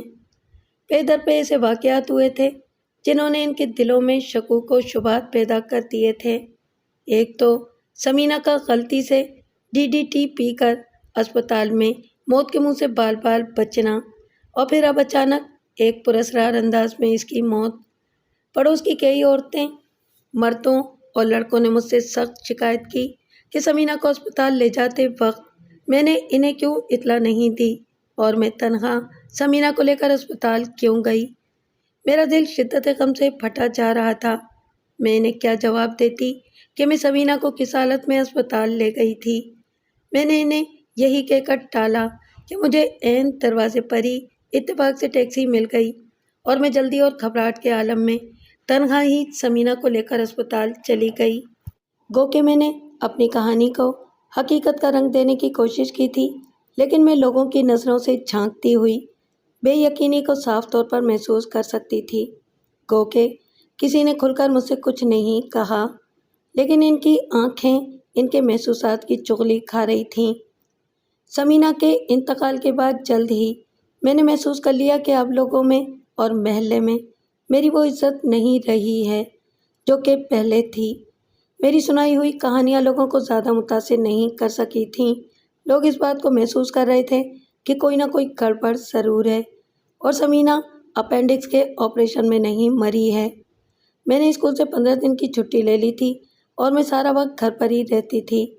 میری سمجھ میں ایک بات نہیں آ رہی تھی، اور وہ یہ کہ ڈاکٹر شاہدہ کے آپریشن کرنے کے باوجود سمینہ کو یہ سب کیوں ہوا۔ اس سوال کا جواب حاصل کرنے کے لیے چند ہی روز بعد میں ڈاکٹر رخسانہ کے گھر پہنچی۔ وہ مجھے دیکھ کر حیران رہ گئی۔ ارے مس، آپ کو کیا ہو گیا؟ آپ اتنی دبلی اور زرد کیوں نظر آ رہی ہیں؟ اس نے کہا۔ میں نے اسے اعتماد میں لے کر ساری بات بتا دی۔ وہ حیرت اور خوف کے ساتھ میری کہانی سنتی رہی۔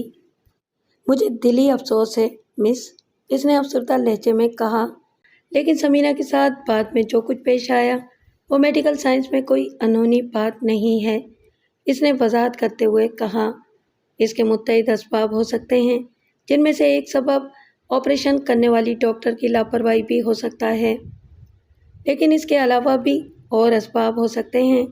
میرے علم میں بالکل ایسا ہی ایک واقعہ موجود ہے جو اس زمانے میں پیش آیا تھا جب میں میڈیکل کے چوتھے سال کی طالبہ تھی، لیکن وہ ایک شادی شدہ لڑکی تھی جس کا شوہر اتنی جلدی اولاد کا خواہش مند نہیں تھا، اور اس نے اپنی بیوی کو مجبور کیا تھا لیکن آپریشن شاید ٹھیک طور پر نہیں ہو پایا اور آپریشن کے چند ہفتوں کے بعد اس کی وہی حالت ہو گئی جو آپ سمینہ کی بتا رہی ہیں۔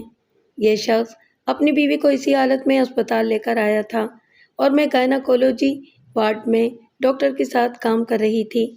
ڈاکٹر نے فوراً آپریشن کر کے اس عورت کی جان بچا لی، گو کہ اسے 2 بوتل خون چڑھانا پڑا۔ بعد میں اس عورت نے مجھے سارا قصہ بتایا تھا۔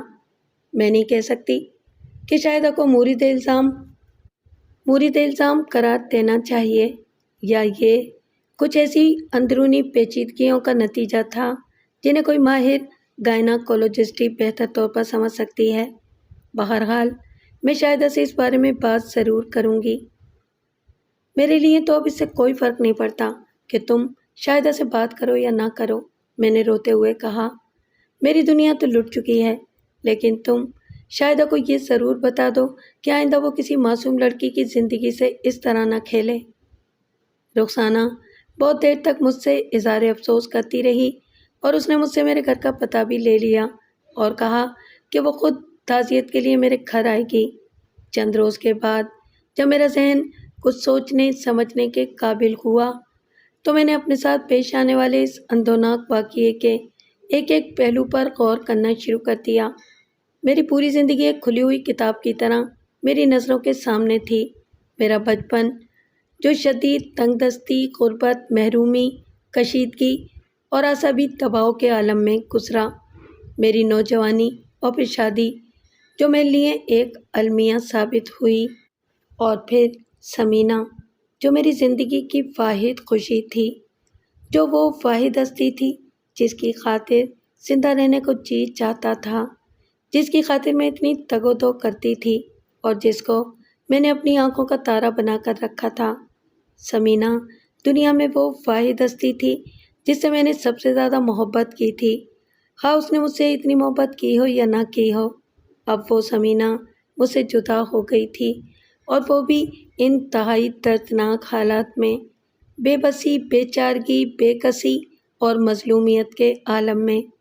اس کے ساتھ پیش آنے والے المیہ نے میرے دل و دماغ کی چولیں ہلا ڈالی تھیں، اور اب جب کہ میں نے ان تمام واقعات کا تفصیل سے جائزہ لیا تو اس نتیجے پر پہنچی کہ اس عیاش امیر زادے کا سارا کیا دھرا تھا جس نے میری معصوم اور بے گناہ بیٹی کو اپنی عوض کی بھینٹ چڑھایا۔ وہ ایک کھلونا سمجھ کر اس کے ساتھ کھیلتا رہا اور اس کے بعد اسے چھوڑ کر دوسری لڑکی سے نکاح کر کے ملک کے باہر روانہ ہو گیا۔ میرے دل میں ارشاد کے خلاف نفرت کا لاوا کھولنے لگا۔ اس نے مجھ سے میری زندگی کا آخری سہارا بھی چھین لیا تھا۔ مجھ میں اب جینے کی کوئی خواہش باقی نہیں رہی تھی۔ میں مر جانا چاہتی تھی، لیکن اچانک ایک خیال بجلی کی طرح میرے دماغ میں کوندا، اور وہ یہ کہ میرے لیے تو زندگی اب کوئی معنی نہیں رکھتی۔ بچپن سے لے کر اب تک زندگی میرے لیے ہر نصیبی کا ایک مرقع رہی تھی، اور اب میں اس عذاب سے نجات حاصل کرنا چاہتی تھی۔ تو کیوں نہ میں مرنے سے پہلے اس شخص کو اس کے کرتوتوں کی قرار واقعی سزا دے دوں جو میری اور میری بیٹی کی تباہی کا سبب بنا تھا، جس نے سمینہ کو قبر میں پہنچا دیا تھا اور مجھے زندہ درگور کر دیا تھا۔ اس عجیب و غریب خیال نے میرے دل و دماغ میں ایک سنسنی توڑا دی۔ میں نے اپنی پوری زندگی میں کوئی چڑیا تک نہیں ماری تھی، لیکن اب یوں معلوم ہوتا تھا کہ میری زندگی کی محرومیوں، ناکامیوں اور المناکیوں نے میرے دل میں یکجا ہو کر انتقام کی ایک بھڑکتی ہوئی آگ کی شکل اختیار کر لی تھی۔ نفرت اور انتقام کا زہر میری نس نس میں جیسے موجیں مارنے لگا۔ میں ایک شدید ذہنی اذیت سے دوچار ہو گئی۔ میرے اندر ایک زبردست کشمکش شروع ہو گئی۔ کبھی تو میں سوچتی تھی کہ ساری باتوں پر لعنت بھیج کر، خواب آور گولیاں کھا کر ہمیشہ کے لیے سو جاؤں، لیکن پھر اعتراف شکست کے اس تصور کو میں خود ہی ذہن سے جھٹک دیتی تھی، اور میرے دل میں یہ عزم ایک بار پھر جاگ اٹھتا تھا کہ میں اصل مجرم کو سزا دیے بغیر دنیا سے رخصت نہیں ہوں گی۔ بالآخر مہینوں کی ذہنی کشمکش اور ادھیڑ پن کے بعد میں نے حتمی طور پر یہی فیصلہ کیا کہ میں ارشاد کو اپنے ہاتھوں سے ہلاک کروں گی، اور میرے دل کو اسی وقت اصلی چین اور سکون حاصل ہو سکے گا جب میں اسے موت کے گھاٹ اتار دوں گی۔ وہ میری سمینہ کا قاتل ہے، وہ میرا قاتل ہے، اور قاتل کو کھلی چھوٹ تو نہیں دی جا سکتی۔ مجھے معلوم تھا کہ میں دنیا کی کسی عدالت میں اپنا مقدمہ پیش نہیں کر سکتی۔ یہ دنیا کی عدالت کا کیس ہی نہیں تھا، کیونکہ میرے پاس نہ کوئی ثبوت تھا، نہ کوئی گواہ تھا، اور نہ کوئی ایسا قانون موجود تھا جس کی روح سے میں ارشاد کو قتل کا مرتکب گردان سکتی۔ یہ مقدمہ تو صرف خدا کی عدالت میں پیش ہو سکتا تھا، لیکن مجھ میں اتنی تاب انتظار کہاں تھی۔ چنانچہ میں نے یہ مقدمہ خود ہی اپنے ہاتھوں میں لے لیا، خود ہی سارے مقدمے کی سماعت کی اور مجرم کے لیے موت کی سزا تجویز کرتے ہوئے اس سزا پر خود ہی عمل درآمد کرنے کا فیصلہ کیا۔ لیکن مشکل یہ تھی کہ ارشاد کراچی میں موجود نہیں تھا۔ فوزیہ اکثر میرے پاس آتی رہتی تھی۔ اسے سمینہ کی موت کا بے حد قلق تھا، اور میں سمجھتی ہوں کہ وہ اصل واقعات کے بارے میں کچھ نہ کچھ اندازہ ضرور رکھتی تھی، لیکن اس نے مجھ سے اس بارے میں کبھی کوئی سوال نہیں کیا۔ میں خود ارشاد کے پاس جا نہیں سکتی تھی، اور ارشاد کے وطن واپس آنے میں ابھی دیر تھی۔ میرے پاس اس کی واپسی کا انتظار کرنے کے علاوہ اور کوئی چارہ نہیں تھا۔ چنانچہ میں انتظار کرتی رہی اور اپنی زندگی کے پھیکے، بے رس، محروم اور اداس دن تنے تنہا گزارتی رہی۔ اسی عالم میں 1 سال گزر گیا۔ اب میری ریٹائرمنٹ کا وقت بھی قریب آ رہا تھا۔ ایک دن اتفاق سے فوزیہ مجھ سے ملنے آئی، اور اس کی زبانی پتہ چلا کہ ارشاد چھٹیوں میں 2 ماہ کے لیے کراچی آیا ہوا ہے، اور چند دن پہلے ہی کراچی پہنچا ہے۔ فوزیہ کی زبانی یہ سنتے ہی میرے دل کی دھڑکن جیسے ایک دم تیز ہو گئی۔ مجھے اس موقع کو ہاتھ سے نہیں جانے دینا تھا۔ میں نے اپنے ذہن میں ایک منصوبہ ترتیب دینا شروع کیا۔ ہمارے محلے میں اکثر پٹھان کپڑا بیچنے والے آتے تھے۔ ایک دن میں نے ایک پٹھان کو روک کر اسے دروازے کے اندر بلا لیا اور مختلف کپڑے دیکھنے لگی۔ میں نے بلا ضرورت 2-1 چھوٹے موٹے ٹکڑے خرید لیے، اور پھر بڑی رازداری کے ساتھ اس سے کہا، خان، کیا تم مجھے ایک پستول لا کر دے سکتے ہو؟ میں گھر میں اکیلی رہتی ہوں اور مجھے چوروں ڈاکوں کا ڈر رہتا ہے۔ اگر تم مجھے ایک پستول لا دو تو میں تمہیں اس کی اچھی قیمت ادا کروں گی۔ میں نے اسے یہ بات یوں ہی کہہ دی تھی۔ مجھے اس کا ہرگز یقین نہیں تھا کہ وہ واقعی ایسا کر سکتا ہے، لیکن میری توقع کے بالکل برخلاف اس نے کہا کہ وہ مجھے پستول مہیا کر سکتا ہے، لیکن اسے 1000 روپے کی رقم ادا کرنی ہوگی۔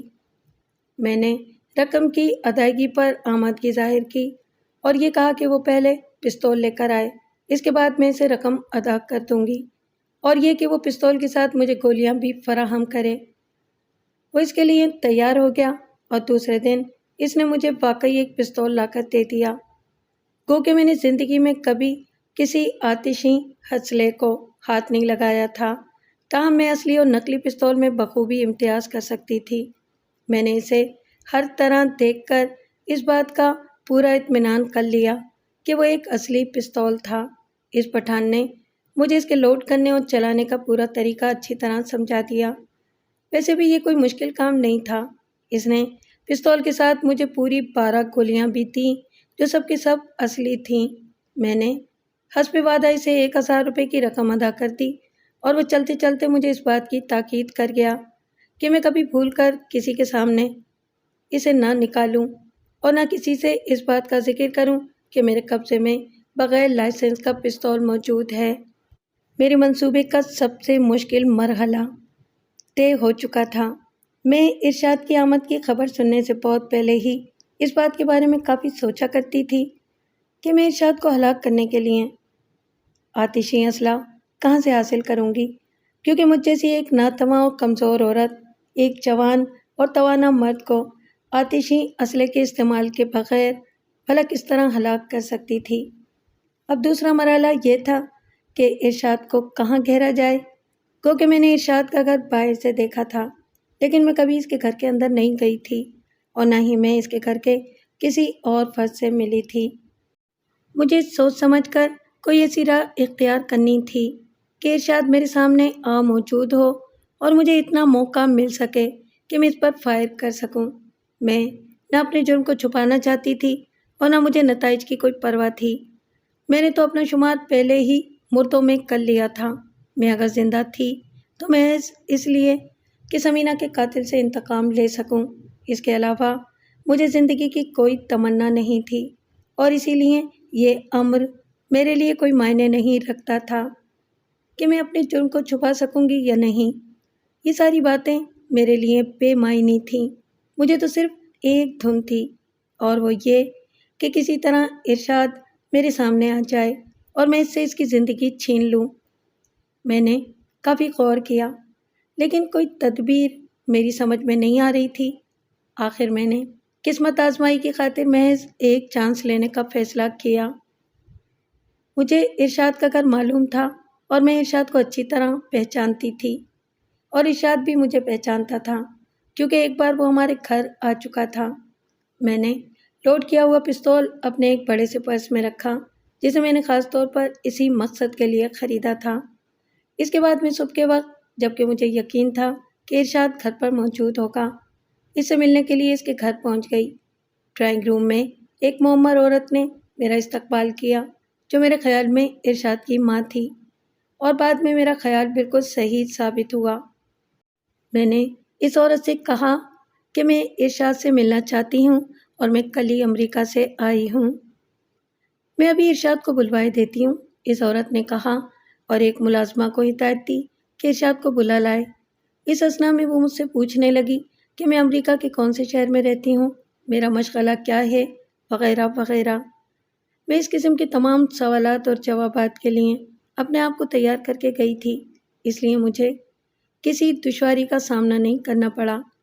میں نے رومال نکالنے کے بہانے اپنے پرس کا منہ کھول دیا اور پھر اسے کھلا ہی رکھا تاکہ مجھے اپنے منصوبے کو عملی جامہ پہنانے میں کسی غیر ضروری تاخیر کا سامنا نہ کرنا پڑے۔ تھوڑی دیر میں ارشاد آ گیا۔ مجھے دیکھ کر وہ ایک دم چونک پڑا۔ تم یہاں کیوں آئی ہو؟ ہاں میں نے بڑی سکون سے جواب دیا۔ دراصل مجھے تمہاری ایک امانت تمہارے حوالے کرنی ہے، ذرا میرے قریب آ جاؤ۔ اور اس کے ساتھ ہی میں اپنے پرس میں ہاتھ ڈال کر یوں ٹٹولنے لگی گویا کوئی چیز ڈھونڈ رہی ہوں۔ ارشاد سحر زدہ میرے قریب آ گیا اور میں نے فوراً ہی پستول نکال کر اس پر اندھا دھند فائر جھونک دیا۔ پہلی گولی اس کے بازو پر لگی، دوسری اس کے سینے میں اور تیسری اس کی گردن میں۔ وہ زمین پر گر کر ڈھیر ہو گیا۔ فرش پر بچھا ہوا قالین تیزی کے ساتھ ارشاد کے ابلتے ہوئے خون کو جذب کرنے لگا۔ یہ سب کچھ اس قدر تیزی سے اور اس قدر آنن فانن ہوا کہ ارشاد کی ماں جو میرے سامنے ایک صوفے پر بیٹھی تھی کچھ سمجھ ہی نہ سکی کہ بات کیا ہے، لیکن چند ہی لمحوں میں اس کی سمجھ میں آ گیا کہ کیا واقعہ پیش آیا ہے اور وہ بری طرح چیخنے چلانے لگی۔ دھماکوں اور چیخ و پکار کی آواز سن کر بہت سے لوگ بھاگتے ہوئے ڈرائنگ روم میں آ گئے۔ وہ سب کے سب ارشاد کی طرف لپکے۔ میں اطمینان سے اپنی جگہ بیٹھی رہی۔ میں نے بھاگنے یا موقع واردات سے فرار ہونے کی کوشش نہیں کی۔ اندر آنے والوں میں ایک ادھیڑ عمر کا بھاری بھرکم شخص بھی شامل تھا۔ وہ شکل و صورت سے ارشاد کا والد شمشاد معلوم ہوتا تھا۔ اس نے گولی چلائی ہے، اس نے گولی چلائی ہے، ارشاد کی ماں ہذیانی انداز میں چیخ رہی تھی۔ میں پستول ہاتھ میں لیے سکون سے بیٹھی تھی۔ ابھی اس میں 3 گولیاں اور باقی تھیں۔ تو نے یہ کیا کیا بدبخت عورت؟ شمشاد دانت پیس کر میری طرف لپکتے ہوئے بولا۔ میں تیرا گلا گھونٹ دوں گا۔ تو ہے کون اور تو نے ارشاد پر کیوں گولی چلائی؟ اور وہ جارحانہ انداز میں میری طرف بڑھا۔ وہیں کھڑے رہو جہاں تم کھڑے ہو، میں نے گہری بھاری اور پرسکون آواز میں کہا۔ ابھی میرے پستول میں کئی گولیاں باقی ہیں اور میں تمہیں بھی تمہارے خبیث اور بد باطن بیٹے کے پاس پہنچا سکتی ہوں، لیکن میں اسے کرنا نہیں چاہتی۔ میں کہیں نہیں جا رہی ہوں، تم اطمینان سے پولیس کو بلاؤ۔ میں بیٹھی ہوں اور غلاظت کے اس ڈھیر کو جس کو تم لوگ ارشاد کے نام سے جانتے ہو میرے سامنے سے اٹھا لے جاؤ۔ میرا پستول والا ہاتھ اوپر اٹھا ہوا تھا۔ میرے کڑے تیوروں اور میرے لہجے کی گہرائی نے شمشاد کو ششدر کر دیا۔ وہ وہیں کا وہیں رک گیا کسی اور شخص نے بھی میرے قریب آنے کی جرات نہیں کی۔ وہ لوگ جلدی جلدی ارشاد کے جسم کو اٹھا کر باہر لے گئے۔ صاف نظر آ رہا تھا کہ وہ مر چکا ہے۔ ارشاد کی ماں چیختی اور روتی ہوئی کمرے سے باہر بھاگی۔ پھر کسی نے ڈرائنگ روم کے دونوں دروازوں کو باہر سے بند کر دیا۔ گویا مجھے کمرے میں قید کر دیا گیا۔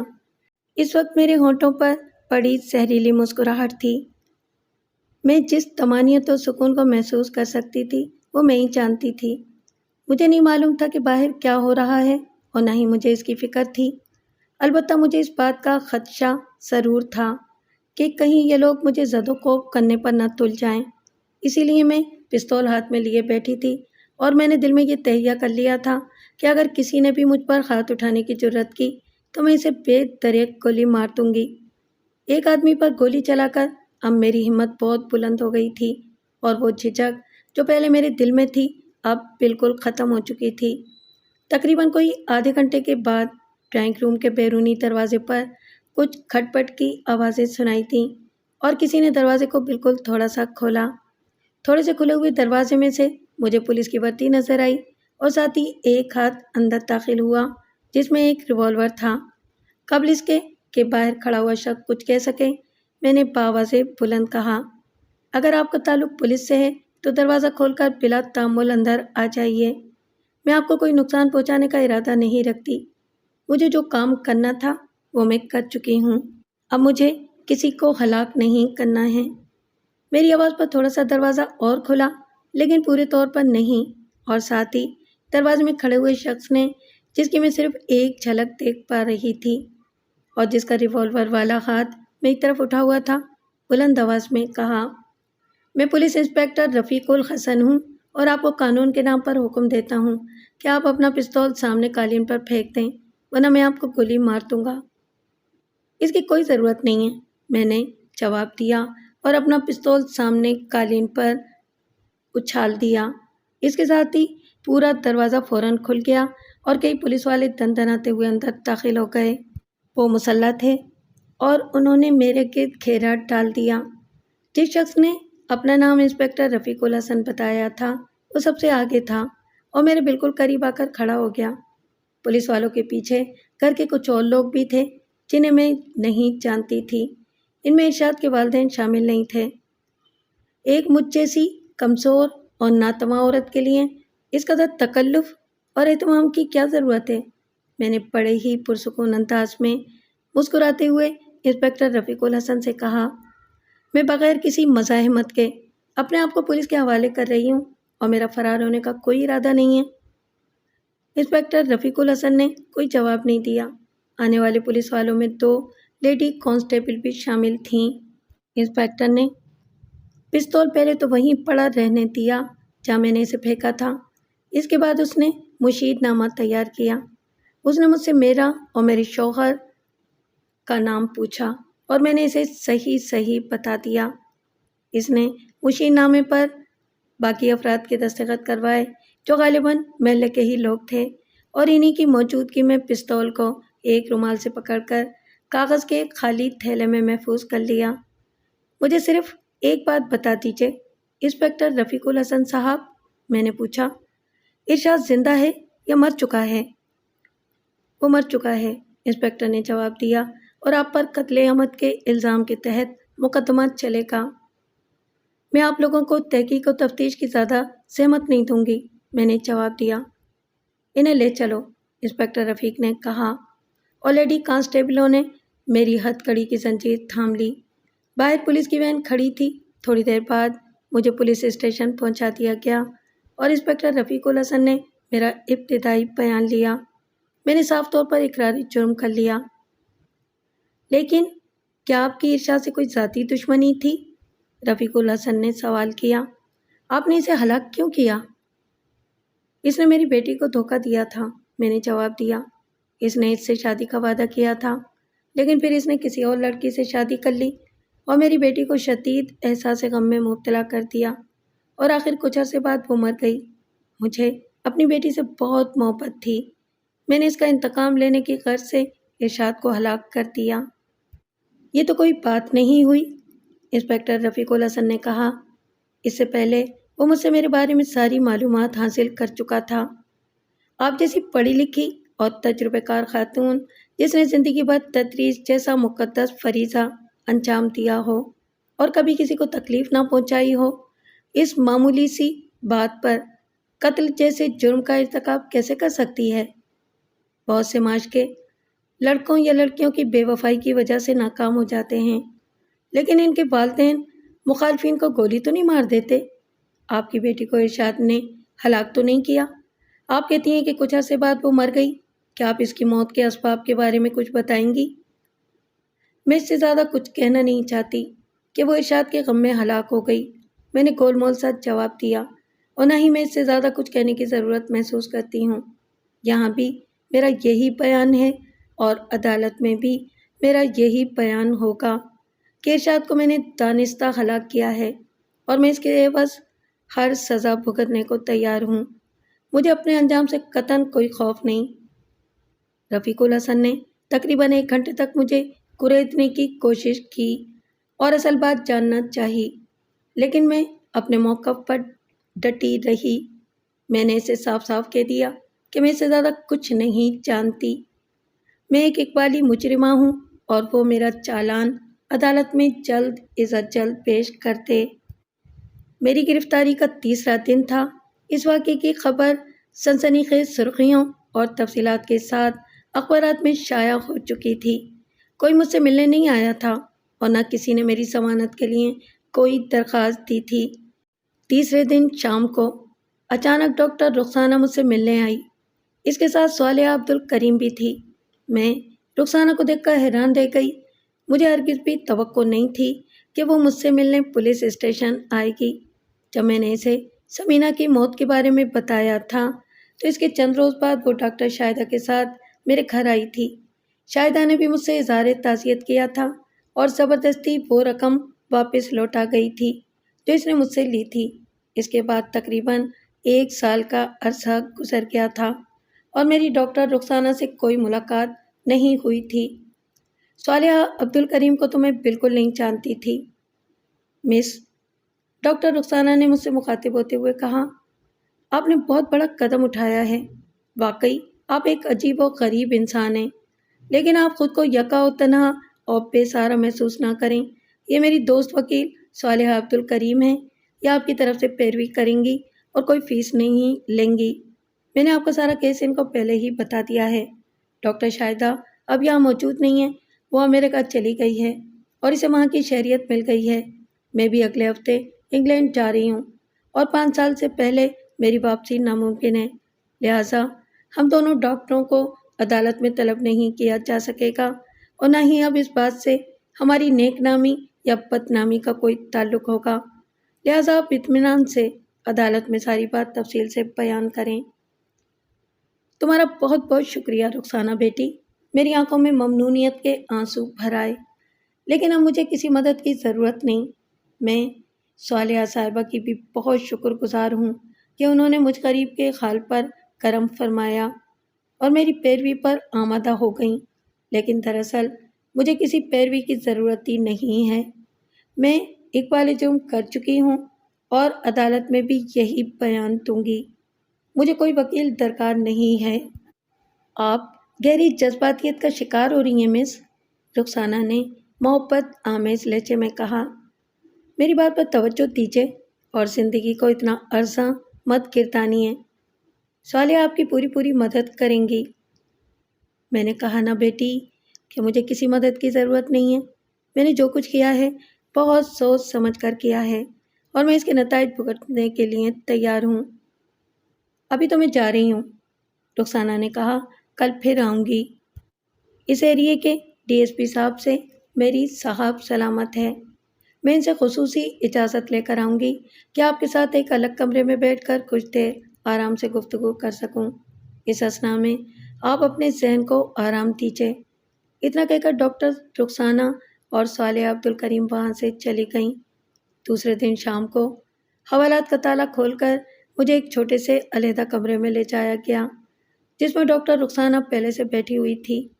اس وقت وہ اکیلی تھی، صالحہ عبدالکریم اس کے ساتھ نہیں تھی۔ ایک سپاہی کمرے کے دروازے پر کھڑا ہوا تھا۔ ڈاکٹر رخسانہ نے اٹھ کر دروازہ اندر سے بند کر لیا۔ سپاہی نے کچھ نہیں کہا۔ اس کے بعد ڈاکٹر رخسانہ نے سلسلہ گفتگو کا آغاز کرتے ہوئے سب سے پہلے تو صالحہ عبدالکریم کے بارے میں تفصیل سے وہ تمام باتیں بتائیں جن کا ذکر میں اپنی کہانی کے آغاز میں کر چکی ہوں، اور یہ بتایا کہ صالحہ عبدالکریم اس کی گہری دوست ہے اور وہ ایسے کیسوں کی تلاش میں رہتی ہے جن میں اسے انصاف اور قانون کے تقاضوں کو پورا کرنے کا موقع مل سکے۔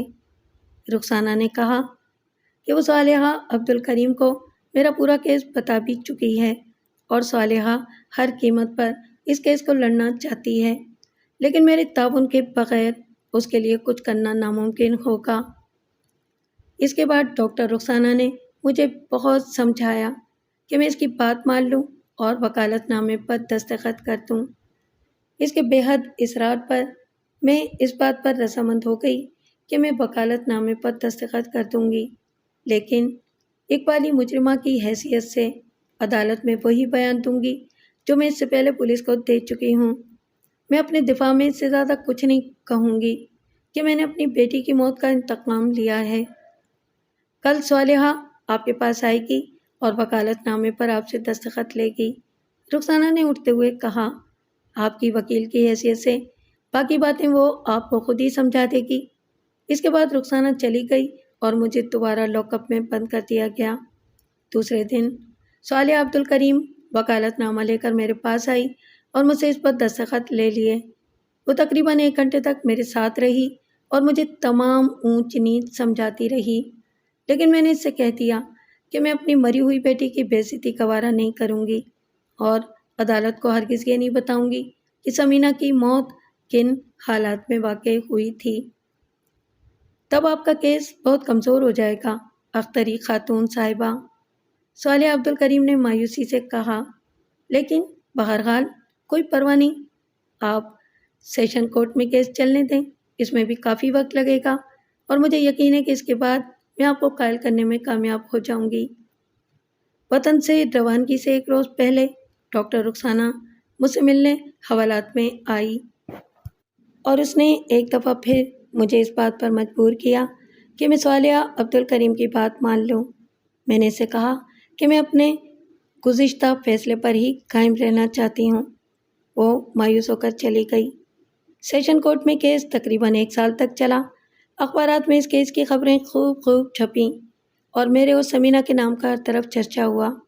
میری ضمانت نہیں ہو سکی تھی اور اب میں جیل میں تھی۔ کیس چونکہ زیادہ الجھاؤ نہیں رکھتا تھا، میں اقبالی مجرمہ تھی اور میں نے اپنے دفاع میں کوئی ٹھوس بات نہیں کہی تھی، اس لیے صالحہ عبدالکریم کے نائبین یعنی فساخت حسین اور زینت میری زیادہ مدد نہیں کر سکے اور اس تقاضا کو اپنا موقف منوانے میں کوئی خاص دشواری کا سامنا نہیں ہوا۔ مجھے عمر قید کی سزا سنا دی گئی۔ میرے لیے یہ سب کچھ چونکہ متوقع تھا، اس لیے مجھے کوئی خاص تکلیف نہیں ہوئی، لیکن اس کے بعد صالحہ عبدالکریم نے مجھے سمجھانے بجھانے پر اپنا سارا زور بیان صرف کر دیا اور بالآخر مجھے اس بات پر مجبور کر دیا کہ میں ہائی کورٹ میں تمام واقعات تفصیل کے ساتھ بیان کر دوں اور کچھ بھی نہ چھپاؤں۔ اس نے مجھے بتایا کہ نہ مجھے ڈاکٹر رخسانہ کا نام چھپانے کی ضرورت ہے اور نہ ڈاکٹر شاہدہ کا، کیونکہ دونوں مستقلاً ملک سے باہر چلی گئی ہیں اور اب یہاں ان کی نیک نامی یا بدنامی کا کوئی مسئلہ درپیش نہیں ہے۔ اس نے مجھے بتایا کہ اگر وہ دونوں یہاں موجود ہوتی بھی تو بھی ڈاکٹر رخسانہ پر کوئی کیس نہیں بن سکتا تھا۔ اگر کیس بنتا تو ڈاکٹر شاہدہ پر بن سکتا تھا، لیکن ڈاکٹر شاہدہ کے خلاف بھی کوئی ثبوت موجود نہیں تھا سوائے میرے بیان کے، اور عدالت کے لیے محض اتنا ثبوت کافی نہیں ہوتا۔ صالحہ عبدالکریم کا کہنا تھا کہ وہ ہائی کورٹ میں اپیل دائر کرے گی اور ہر قیمت پر میرے مفادات کا دفاع کرے گی۔ اسے یقین تھا کہ وہ میری سزا میں کمی کروانے میں کامیاب ہو سکے گی۔ اس نے مجھ سے کہا کہ میں ایک ٹیچر ہونے کی حیثیت سے اپنے موقف میں اپنا سارا زور بیان صرف کر دوں اور اپنے بچپن سے لے کر قتل کی واردات تک کے حالات تفصیل کے ساتھ اور بلا کم و کاست بیان کر دوں تاکہ عدالت عالیہ کے علم میں یہ بات آ سکے کہ میں نے اپنا بچپن کن حالات میں گزارا۔ میرا گھریلو ماحول کیسا اور میری ذہنی اور نفسیاتی ساخت کا پس منظر کیا ہے۔ بالآخر صالحہ عبدالکریم کے بہت زیادہ اصرار کرنے پر میں تیار ہو گئی اور میں ہائی کورٹ میں سارے واقعات ترتیب، حسن آہنگ، تسلسل اور زور بیان کے ساتھ پیش کیے۔ وکیل استغاثہ علیم الدین قریشی نے کئی مواقع پر عدالت میں یہ اعتراض اٹھایا کہ میں غیر ضروری تفصیلات میں جا رہی ہوں اور ان باتوں کا اصل واقعے سے کوئی تعلق نہیں، لیکن صالحہ عبدالکریم ایسے ہر مواقع پر فوراً کھڑی ہو گئی اور اس نے عدالت سے درخواست کی مجھے اپنا بیان اسی طرح جاری رکھنے کی اجازت دی جائے، کیونکہ یہ ایک نہایت اہم مقدمہ ہے اور اس میں ایک انسان کی ساری زندگی کا سوال ہے۔ میری موکلہ کو سیشن کورٹ نے عمر قید کی سزا سنائی ہے۔ صالحہ نے جج سے مخاطب ہو کر کہا، وہ ایک سن رسیدہ عورت ہے اور سابقہ فیصلے کی بحالی کی صورت میں وہ جیل میں ہی اپنی زندگی کے آخری ایام گزارنے پر مجبور ہوگی اور دوبارہ کبھی باہر کی دنیا کو نہ دیکھ سکے گی۔ انسانی نقطۂ نظر سے یہ مسئلہ بہت اہم ہے اور ملزمہ کو محض اس بنا پر اپنا بیان جاری رکھنے سے نہیں روکا جا سکتا کہ وہ عدالت کا وقت ضائع کر رہی ہے۔ دراصل ملزمہ کے جرم کے محرکات کو سمجھنے کے لیے اس کی پوری زندگی کا خاندانی اور نفسیاتی پس منظر جاننا ضروری ہے، اور اسی لیے میں چاہتی ہوں کہ میری موکلہ کو اپنے حالات پوری وضاحت کے ساتھ بیان کرنے کی اجازت دی جائے۔ عدالت نے صالحہ عبدالکریم کے دلائل کو تسلیم کر لیا اور مجھے اپنا بیان جاری رکھنے کی اجازت دے دی۔ کئی ہفتوں کی سماعت کے بعد عدالت میں میرا بیان مکمل ہو چکا تھا، ہر چیز ریکارڈ پر آ چکی تھی اور آج پھر مقدمے کی پیشی تھی۔ حسب معمول صبح 8:30 بجے جسٹس غفور علی عدالت میں تشریف لائے۔ میری وکیل صالحہ عبدالکریم اور اس کے دونوں نائبین اور وکیل استغاثہ علیم الدین وغیرہ سب موجود تھے، اور ہر بار کی طرح اس بار بھی کمرہ عدالت سامعین سے کھچا کھچ بھرا ہوا تھا۔ مسمات اختری خاتون، فاضل جج نے مجھ سے مخاطب ہو کر کہا، آپ کا بیان مکمل ہو چکا ہے، کیا آپ اس کے علاوہ بھی کچھ اور کہنا چاہتی ہیں؟ جی نہیں، میں نے مختصر سا جواب دیا، مجھے جو کچھ کہنا تھا میں کہہ چکی ہوں۔ کیا آپ فاضل وکیل استغاثہ علیم الدین قریشی ملزمہ سے کوئی جرح کریں گے؟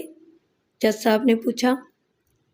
صرف چند سوالات جناب والا کی اجازت سے، علیم الدین قریشی نے کہا۔ اجازت ہے، عدالت نے جواب دیا۔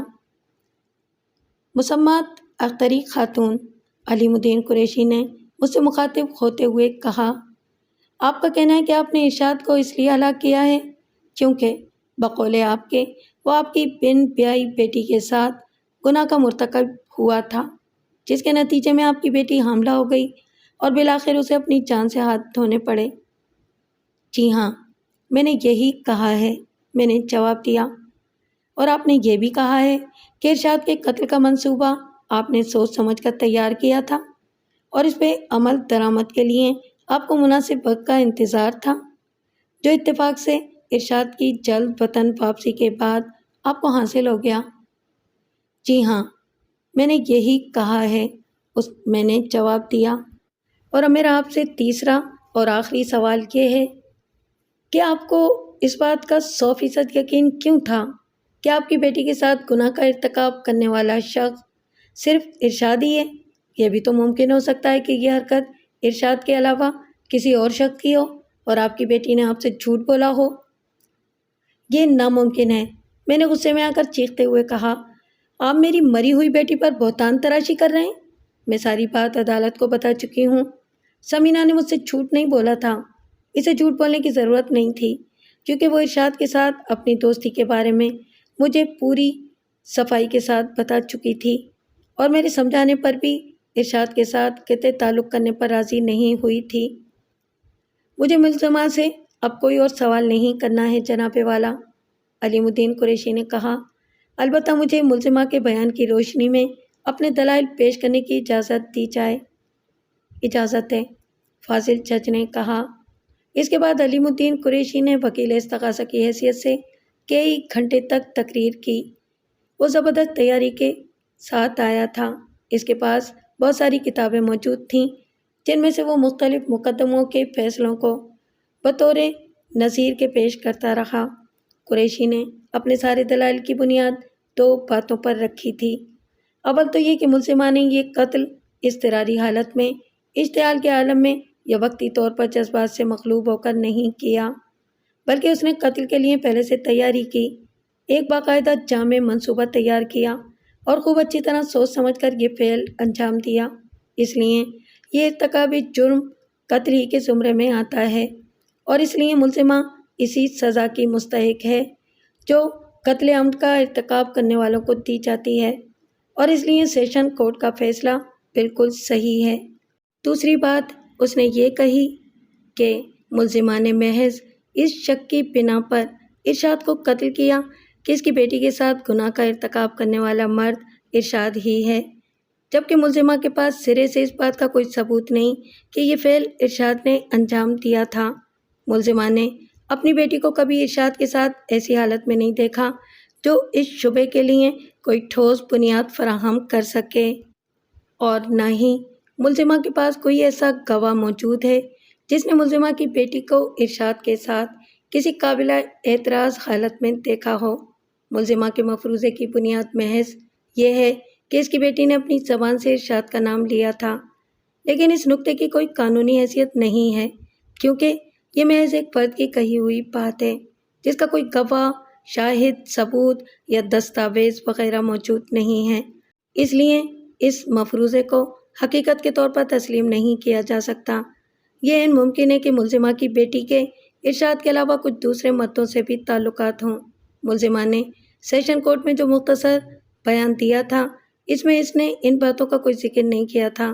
ملزمہ اگر سیشن کورٹ میں ان حقائق کو چھپا سکتی ہے تو یہ ضروری نہیں کہ وہ اس وقت بھی سب کچھ سچی کہہ رہی ہو۔ عدالت کے پاس اس بات کا کوئی ثبوت نہیں ہے کہ مقتول ارشاد واقعی گناہ گار تھا۔ میں نے بار بار وکیل استغاثہ علیم الدین قریشی کے بیان میں مداخلت کی اور خاص طور سے اس وقت جبکہ اس نے میری بیٹی پر دوسرے مردوں کے ساتھ تعلق رکھنے کا الزام لگایا تو میں نے اسے پوری طرح ڈانٹا، لیکن معزز جج نے مجھ سے کہا کہ میں خاموش رہوں۔ پھر میں چپ ہو گئی اور علیم الدین قریشی برابر بولتا رہا۔ جب علیم الدین قریشی اپنے دلائل مکمل کر چکا تو اس وقت عدالت کا وقت ختم ہو چکا تھا۔ سماعت اگلی پیشی تک کے لیے ملتوی ہو گئی۔ اس کے چند دن بعد صالحہ عبدالکریم مجھ سے جیل میں ملاقات کرنے کے لیے آئی۔ اب اگلی پیشی پر میں اپنے دلائل پیش کروں گی، اس نے مسکراتے ہوئے کہا۔ مجھے اس بات کا احساس ہے کہ علیم الدین قریشی کی کئی باتوں سے آپ کو سخت ذہنی اذیت پہنچی ہوگی، لیکن اس کی فکر مت کیجیے۔ میں اس وقت آپ کو ایک بہت دلچسپ بات بتانے آئی ہوں۔ وہ کیا؟ میں نے پوچھا۔ مقتول ارشاد کے والدین سیشن کورٹ کے فیصلے سے بہت خوش اور مطمئن تھے، چونکہ آپ نے سیشن کورٹ میں سارے واقعات بھی تفصیل کے ساتھ بیان نہیں کیے تھے، اس لیے وہ اس بات سے بھی مطمئن تھے کہ ان کے بیٹے کا بھی گناہ پوشیدہ رہا۔ مجھے نہیں معلوم کہ وہ لوگ اپنے بیٹے کی اس حرکت سے کس حد تک واقف تھے، لیکن اب جب کہ ہائی کورٹ میں آپ کے بیان کے ذریعے ساری باتیں کھل کر سامنے آ گئیں اور انہیں یہ معلوم ہوا کہ میں خود آپ کی اپیل کی پیروی کروں گی، تو کل مقتول ارشاد کے والد شمشاد صاحب میرے پاس تشریف لائے تھے۔ وہ کس لیے؟ میں نے حیرت سے پوچھا۔ ان کا فرمانا تھا کہ ارشاد ان کا اکلوتا بیٹا تھا اور اس کی موت نے ان دونوں میاں بیوی کی کمر توڑ کر رکھ دی ہے۔ ان کے کہنے کے مطابق اگر سمینہ واقعی سچ کہہ رہی تھی تو اس معاملے میں وہ خود بھی اتنی ہی قصوروار تھی جتنا کہ ارشاد تھا۔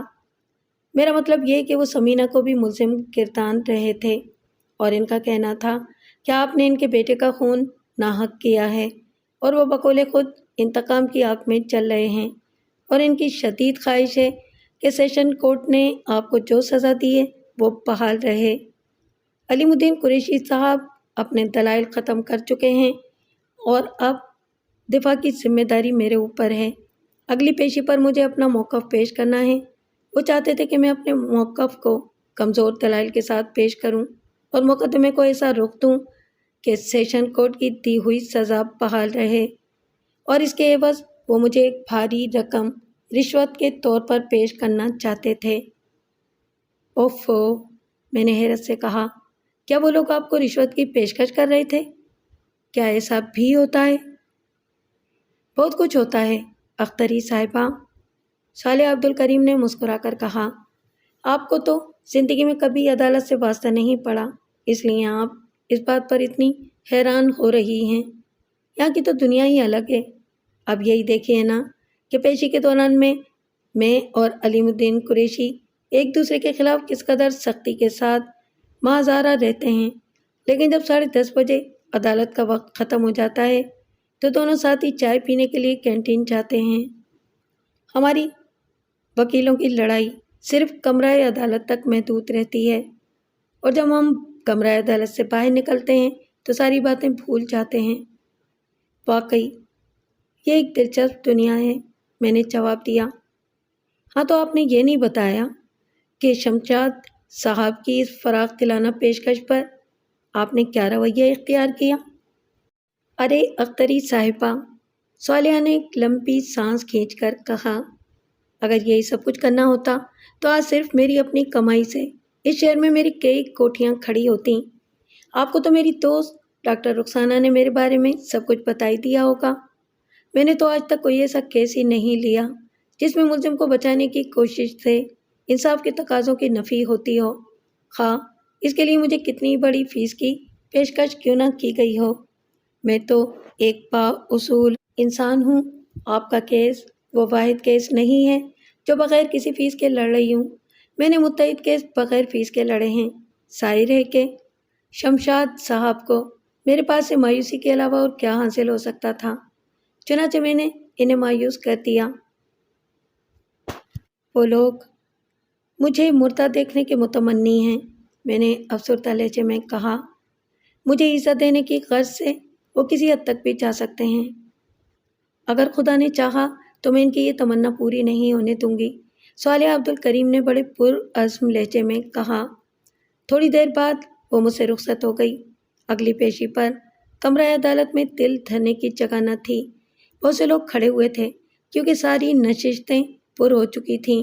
آج صالح عبد الکریم میرے دفاع میں اپنے دلائل پیش کرنے والی تھی، اور اس کے دلائل کو سننے کے لیے وکیلوں کی ایک بڑی تعداد موجود تھی۔ معزز عدالت کی اجازت سے صالح عبد الکریم نے اپنے مدلل اور قائل کن گفتگو کا آغاز کیا۔ میں پہلی مرتبہ صالحہ عبد الکریم کو ایک وکیل صفائی کی حیثیت سے سن اور دیکھ رہی تھی۔ اس کا انداز بیان دیکھ کر میں حیران اور ششدر رہ گئی۔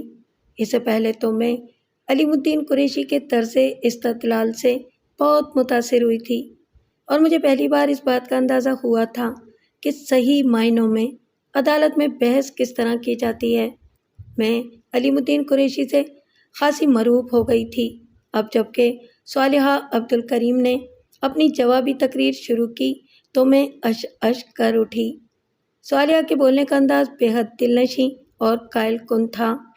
صالحہ نے سب سے پہلے نکتہ تو عدالت کے سامنے یہ پیش کیا کہ ملزمہ ایک خاص خاندانی اور سماجی پس منظر کی حامل ہے، جس کے نتیجے میں وہ ایک خاص ذہنی ساخت اور نفسیاتی کیفیت کی حامل ہے۔ اس نے میرے بیان کی روشنی میں میرے بچپن، لڑکپن اور نوجوانی کے بارے میں بڑی تفصیل سے گفتگو کی، اور یہ بتایا کہ میں دراصل محرومیوں کا ایک مجسمہ ہوں جسے انسانی پیکر میں ڈھال دیا گیا ہے۔ صالحہ عبد الکریم نے کہا۔ ملزمہ کے تفصیلی بیان کے بعد کیس کی نوعیت وہ نہیں رہی جو سیشن کورٹ میں تھی۔ صالح عبد الکریم نے کہا، سیشن کورٹ میں ملزمہ نے کوئی تفصیلی بیان نہیں دیا تھا اور نہ ہی ان حقائق پر روشنی ڈالی جو اس جرم کے اصل محرکات تھے، لیکن اب جب کہ سارے حالات کھل کر سامنے آ گئے ہیں تو عدالت عالیہ کو اس مقدمے پر نئے سرے سے اور بالکل مختلف انداز سے غور کرنا ہوگا۔ فاضل وکیل استغاثہ کی یہ دلیل کہ ملزمہ کا جرم کسی وقتی اشتعال کا نتیجہ نہیں تھا تسلیم نہیں کی جا سکتی، کیونکہ در حقیقت یہ جرم اشتعال ہی کا نتیجہ تھا۔ یہ دوسری بات ہے کہ اس اشتعال کی مدت خاصی طویل تھی۔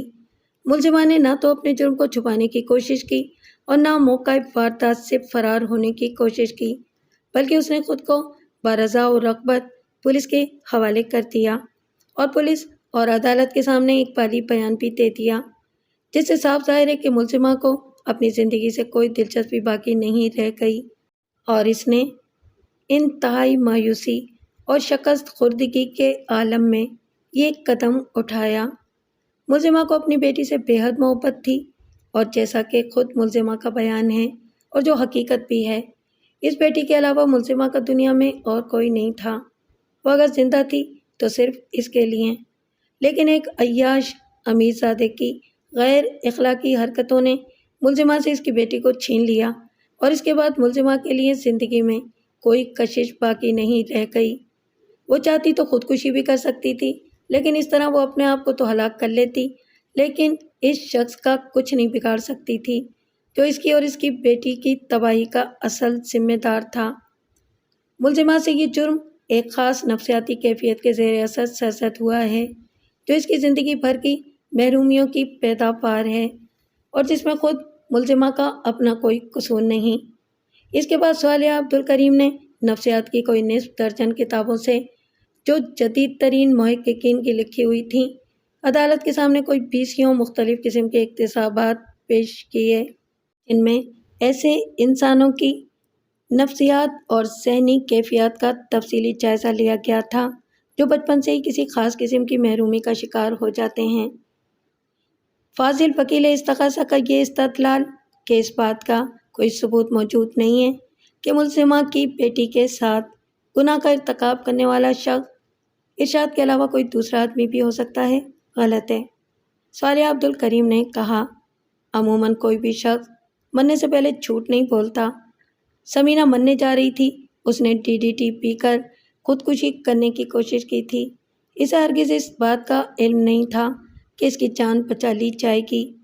اس نے اپنے طور پر اپنی جان تو لے ہی لی تھی، اور وہ خط جو اس نے DDT پینے سے پہلے اپنی ماں کو لکھا تھا عدالت عالیہ کے سامنے پیش کیا جا چکا ہے، جبکہ یہ خط سیشن کورٹ میں پیش نہیں کیا گیا تھا اور نہ ہی ملزمہ نے اس کا کوئی تذکرہ کیا تھا۔ عدالت عالیہ نے اپنے وسائل استعمال کرتے ہوئے اس امر کی بھی توثیق کر دی ہے کہ مذکورہ خط سمینہ کے ہاتھ کا ہی لکھا ہوا ہے اور یہ کوئی جعلی خط نہیں ہے۔ وکیل استغاثہ نے بھی مذکورہ خط کے مستند ہونے کو چیلنج نہیں کیا ہے اور اس خط میں سمینہ نے صاف اور غیر مبہم الفاظ میں ارشاد کا نام لکھا ہے۔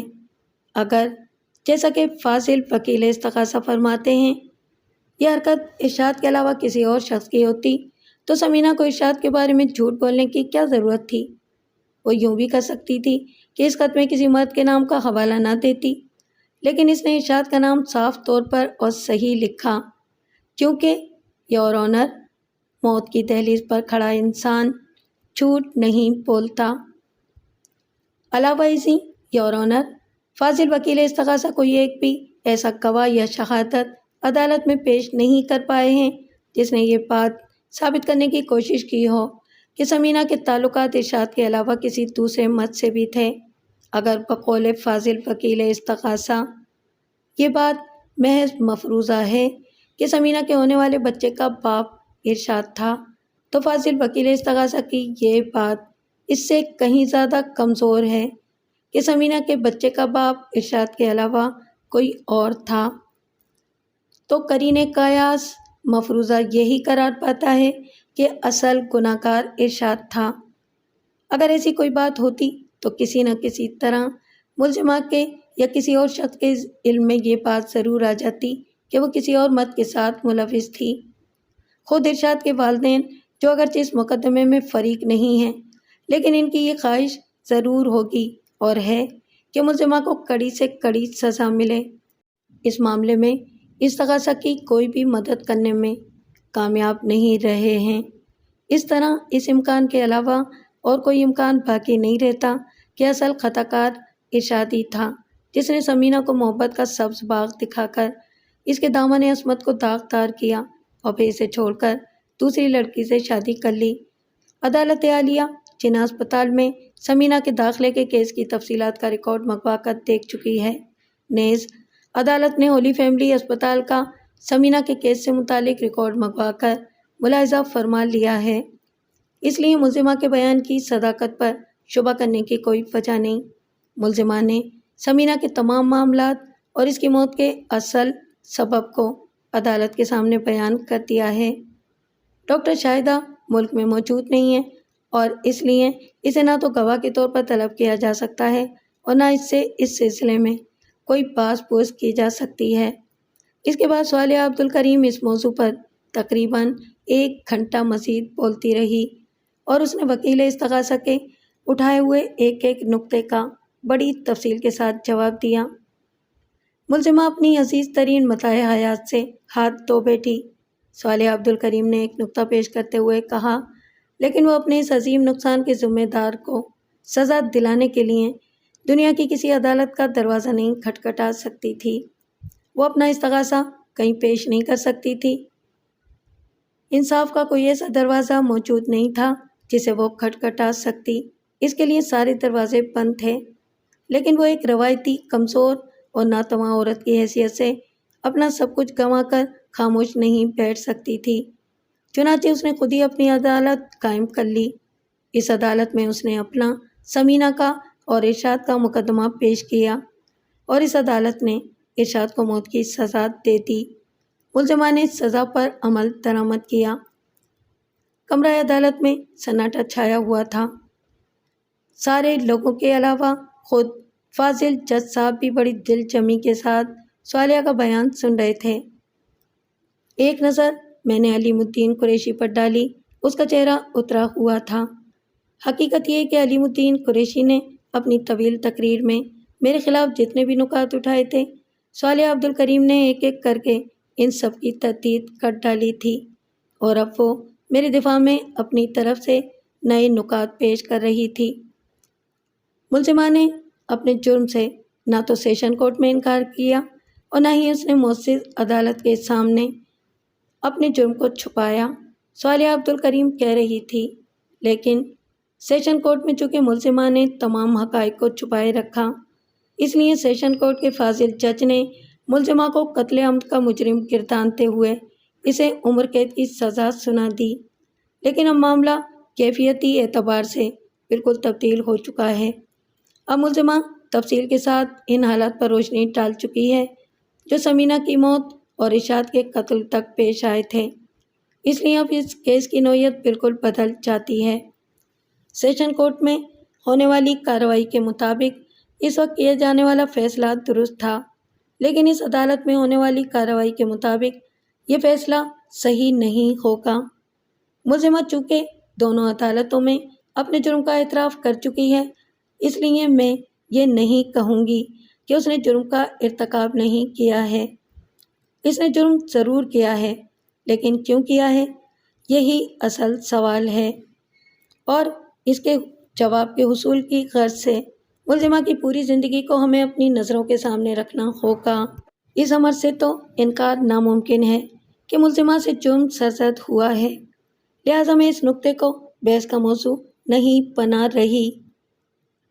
اصل بات جو غور کرنے کی ہے اور جس پر خالص انسانی نقطۂ نظر سے ہی غور کیا جانا چاہیے، وہ یہ ہے کہ ملزمہ سے یہ جرم کن حالات میں سرزد ہوا، اور یہ کہ اس نے جس شخص کو ہلاک کیا، کیا اس شخص نے واقعی اس کے دل و ذہن کو شدید صدمہ پہنچایا تھا۔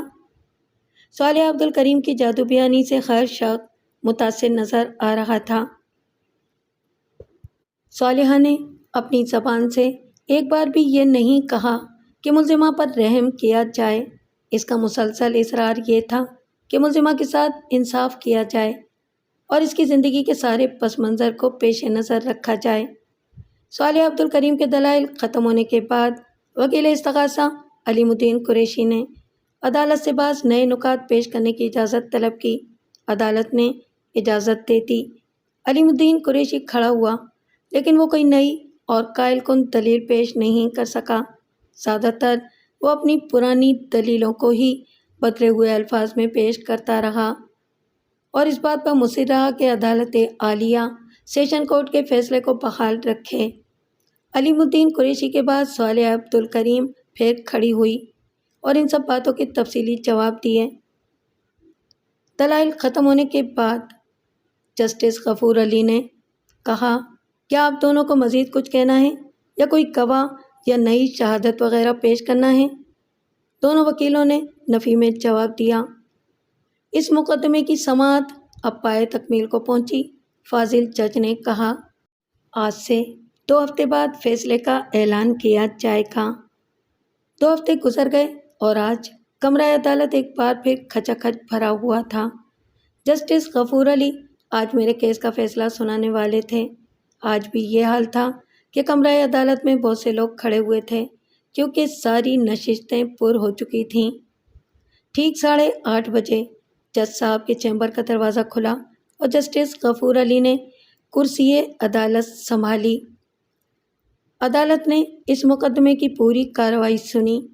جسٹس غفور علی نے اپنی گہری اور بھاری آواز میں کہنا شروع کیا، عدالت نے ملزمہ کا تفصیلی بیان سنا اور جناح اسپتال کے شعبہ حادثات اور ہولی فیملی اسپتال کے اس ریکارڈ کا معائنہ کیا جو ملزمہ کی بیٹی سمینہ سے متعلق، اور اس کیس کی پوری کارروائی کا بغور مطالعہ اور تجزیہ کیا گیا، اور اس کے بعد وکیل استغاثہ اور وکیل صفائی کے بیانات کو پوری توجہ کے ساتھ سنا اور دونوں کے اٹھائے ہوئے تمام نکات کا تجزیہ کیا۔ جہاں تک ملزمہ کی جانب سے قتل عمد کا ارتکاب کیے جانے کا تعلق ہے تو وہ بات متنازع فی نہیں ہے اور خود ملزمہ نے بھی اس کا اقرار کیا ہے۔ تاہم معزز وکیل صفائی صالح عبدالکریم نے جرم کے محرکات کو جس انداز میں اجاگر کیا ہے وہ واقعی قابل غور بات ہے۔ جسٹس غفور علی چند لمحوں کے لیے رکے۔ حقیقت یہ ہے کہ ملزمہ سے یہ جرم جن حالات میں اور جس مخصوص نفسیاتی اور ذہنی پس منظر میں سرزد ہوا ہے، اسے نظر انداز کر دینا نہ تو قانون کے تقاضوں کے مطابق ہوگا اور نہ انسانیت کے تقاضوں کے مطابق۔ ہمارے سامنے ایک ایسی مظلوم اور بے یار و مددگار عورت ہے جسے زندگی نے دکھوں اور تکلیفوں کے علاوہ اور کچھ نہیں دیا، جو بڑھاپے کی منزل میں داخل ہو رہی ہے لیکن جس کا دامن خوشی اور مسرت کی کلیوں سے ہمیشہ خالی رہا ہے، جس کی ساری زندگی شکست و ریخت کے ایک پہم عمل سے عبارت ہے، اور بالآخر جب اس کی زندگی کا وہ آخری سہارا بھی چھن جاتا ہے جس کی خاطر وہ زندگی کے بوجھ کو اپنے کاندھوں پر لاتے ہوئے تھی، تو وہ شدید غصے اور مایوسی کے عالم میں قتل جیسے بھیانک جرم کا ارتکاب کر بیٹھتی ہے۔ ملزمہ کی زندگی سے بے رغبتی اور مایوسی کا اندازہ اس بات سے لگایا جا سکتا ہے کہ نہ صرف یہ کہ اس نے خود ہی اقرار جرم کر کے اپنے آپ کو پولیس کے حوالے کر دیا، بلکہ سیشن کورٹ میں اس نے اپنے موقف کی وضاحت میں نہایت مختصر سا بیان دیا، جس میں اس نے اقرار جرم تو کیا لیکن اسباب جرم کا کوئی ذکر نہیں کیا۔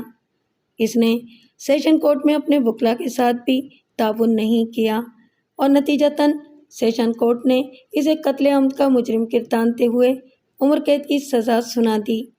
لیکن اس عدالت میں ساری باتیں کھل کر سامنے آ گئی ہیں اور وکیل صفائی صالح عبدالکریم نے اپنی موکلہ کے دفاع میں جو ٹھوس اور عالمانہ دلائل پیش کیے ہیں، ان کی روشنی میں اور خود ملزمہ کے اپنے تفصیلی بیان کی روشنی میں عدالت اس نتیجے پر پہنچی ہے کہ ملزمہ یقیناً خصوصی رعایت کی مستحق ہے۔ قانون کے تقاضوں کو ملحوظ خاطر رکھتے ہوئے عدالت ملزمہ کو بری تو نہیں کر سکتی لیکن اس کی سزا میں کمی کر سکتی ہے۔ چنانچہ عدالت سیشن کورٹ کے فیصلے کو کالعدم قرار دیتے ہوئے ملزمہ اختری خاتون کو 4 سال قید با مشقت کی سزا سناتی ہے۔ فیصلے کی مکمل نقل جو 120 صفحات پر مشتمل ہے، عدالت کے رجسٹرار سے بعد میں حاصل کی جا سکتی ہے۔ نیز یہ کہ ایک ملزمہ کو ایک تعلیم یافتہ خاتون ہونے کے باعث جیل میں بھی کلاس دی جائے گی۔ فیصلے کا اعلان کر کے جسٹس غفور علی اپنی کرسی سے اٹھ کھڑے ہوئے۔ سب وکلا اور عام لوگ صالح عبدالکریم کو بڑھ چڑھ کر مبارکباد دے رہے تھے۔ اس نے پولیس والوں کو مجھے لے جانے سے ذرا دیر کے لیے روک دیا اور جلدی سے مجمع کو چیرتی ہوئی میرے پاس آئی۔ 4 سال کی مدت کوئی بڑی مدت نہیں ہوتی اختری صاحبہ، اس نے مجھ سے کہا، پھر مافیا وغیرہ مل کر تو یہ مدت اور بھی کم ہو جاتی ہے۔ آپ کو زیادہ سے زیادہ 2.5 پونے 3 سال تک جیل میں رہنا پڑے گا اور اس کے بعد آپ باہر آ جائیں گی۔ جب آپ رہا ہو کر آئیں گی تو میں آپ کی صلاحیتوں سے پورا فائدہ اٹھاؤں گی۔ آپ خود کو بے سہارا اور بے یار و مددگار کبھی نہ محسوس کیجیے گا۔ میں آپ کو اپنے آفس میں جگہ دوں گی۔ آپ ایک بے حد ذہین خاتون ہیں۔ میں آپ کو جیل کی مدت کے دوران ہی LLB کی تیاری کراؤں گی اور مجھے یقین ہے کہ آپ یہ امتحان پاس کر لیں گی اور اس کے بعد آپ ہماری ٹیم کا ایک حصہ ہوں گی۔ میں اس کے لیے تیار ہوں، میں نے ایک نئے عزم کے ساتھ جواب دیا۔ صالح عبد الکریم نے میرے اندر زندہ رہنے اور کام کرنے کی ایک نئی لگن پیدا کر دی تھی اور اسی لمحے میں نے فیصلہ کر لیا تھا کہ میں جیل میں رہ کر ضرور LLB کا امتحان پاس کروں گی۔ کوریڈور میں میرے ہتھ کڑیاں لگا دی گئیں۔ صالح عبد الکریم نے ہاتھ ہلا کر مجھے الوداع کہا اور میں پولیس کی تحویل میں روانہ ہو گئی، ایک لمبی مدت جیل میں گزارنے کے لیے۔ کوریڈور میں میری نظر شمشاد اور ان کی بیوی پر پڑی۔ وہ دونوں نا امیدی اور حسرت بھری نگاہوں سے مجھے دیکھ رہے تھے۔ میرے لبوں پر تبسم کی ایک لہر سی دوڑ گئی اور میں آگے بڑھ گئی۔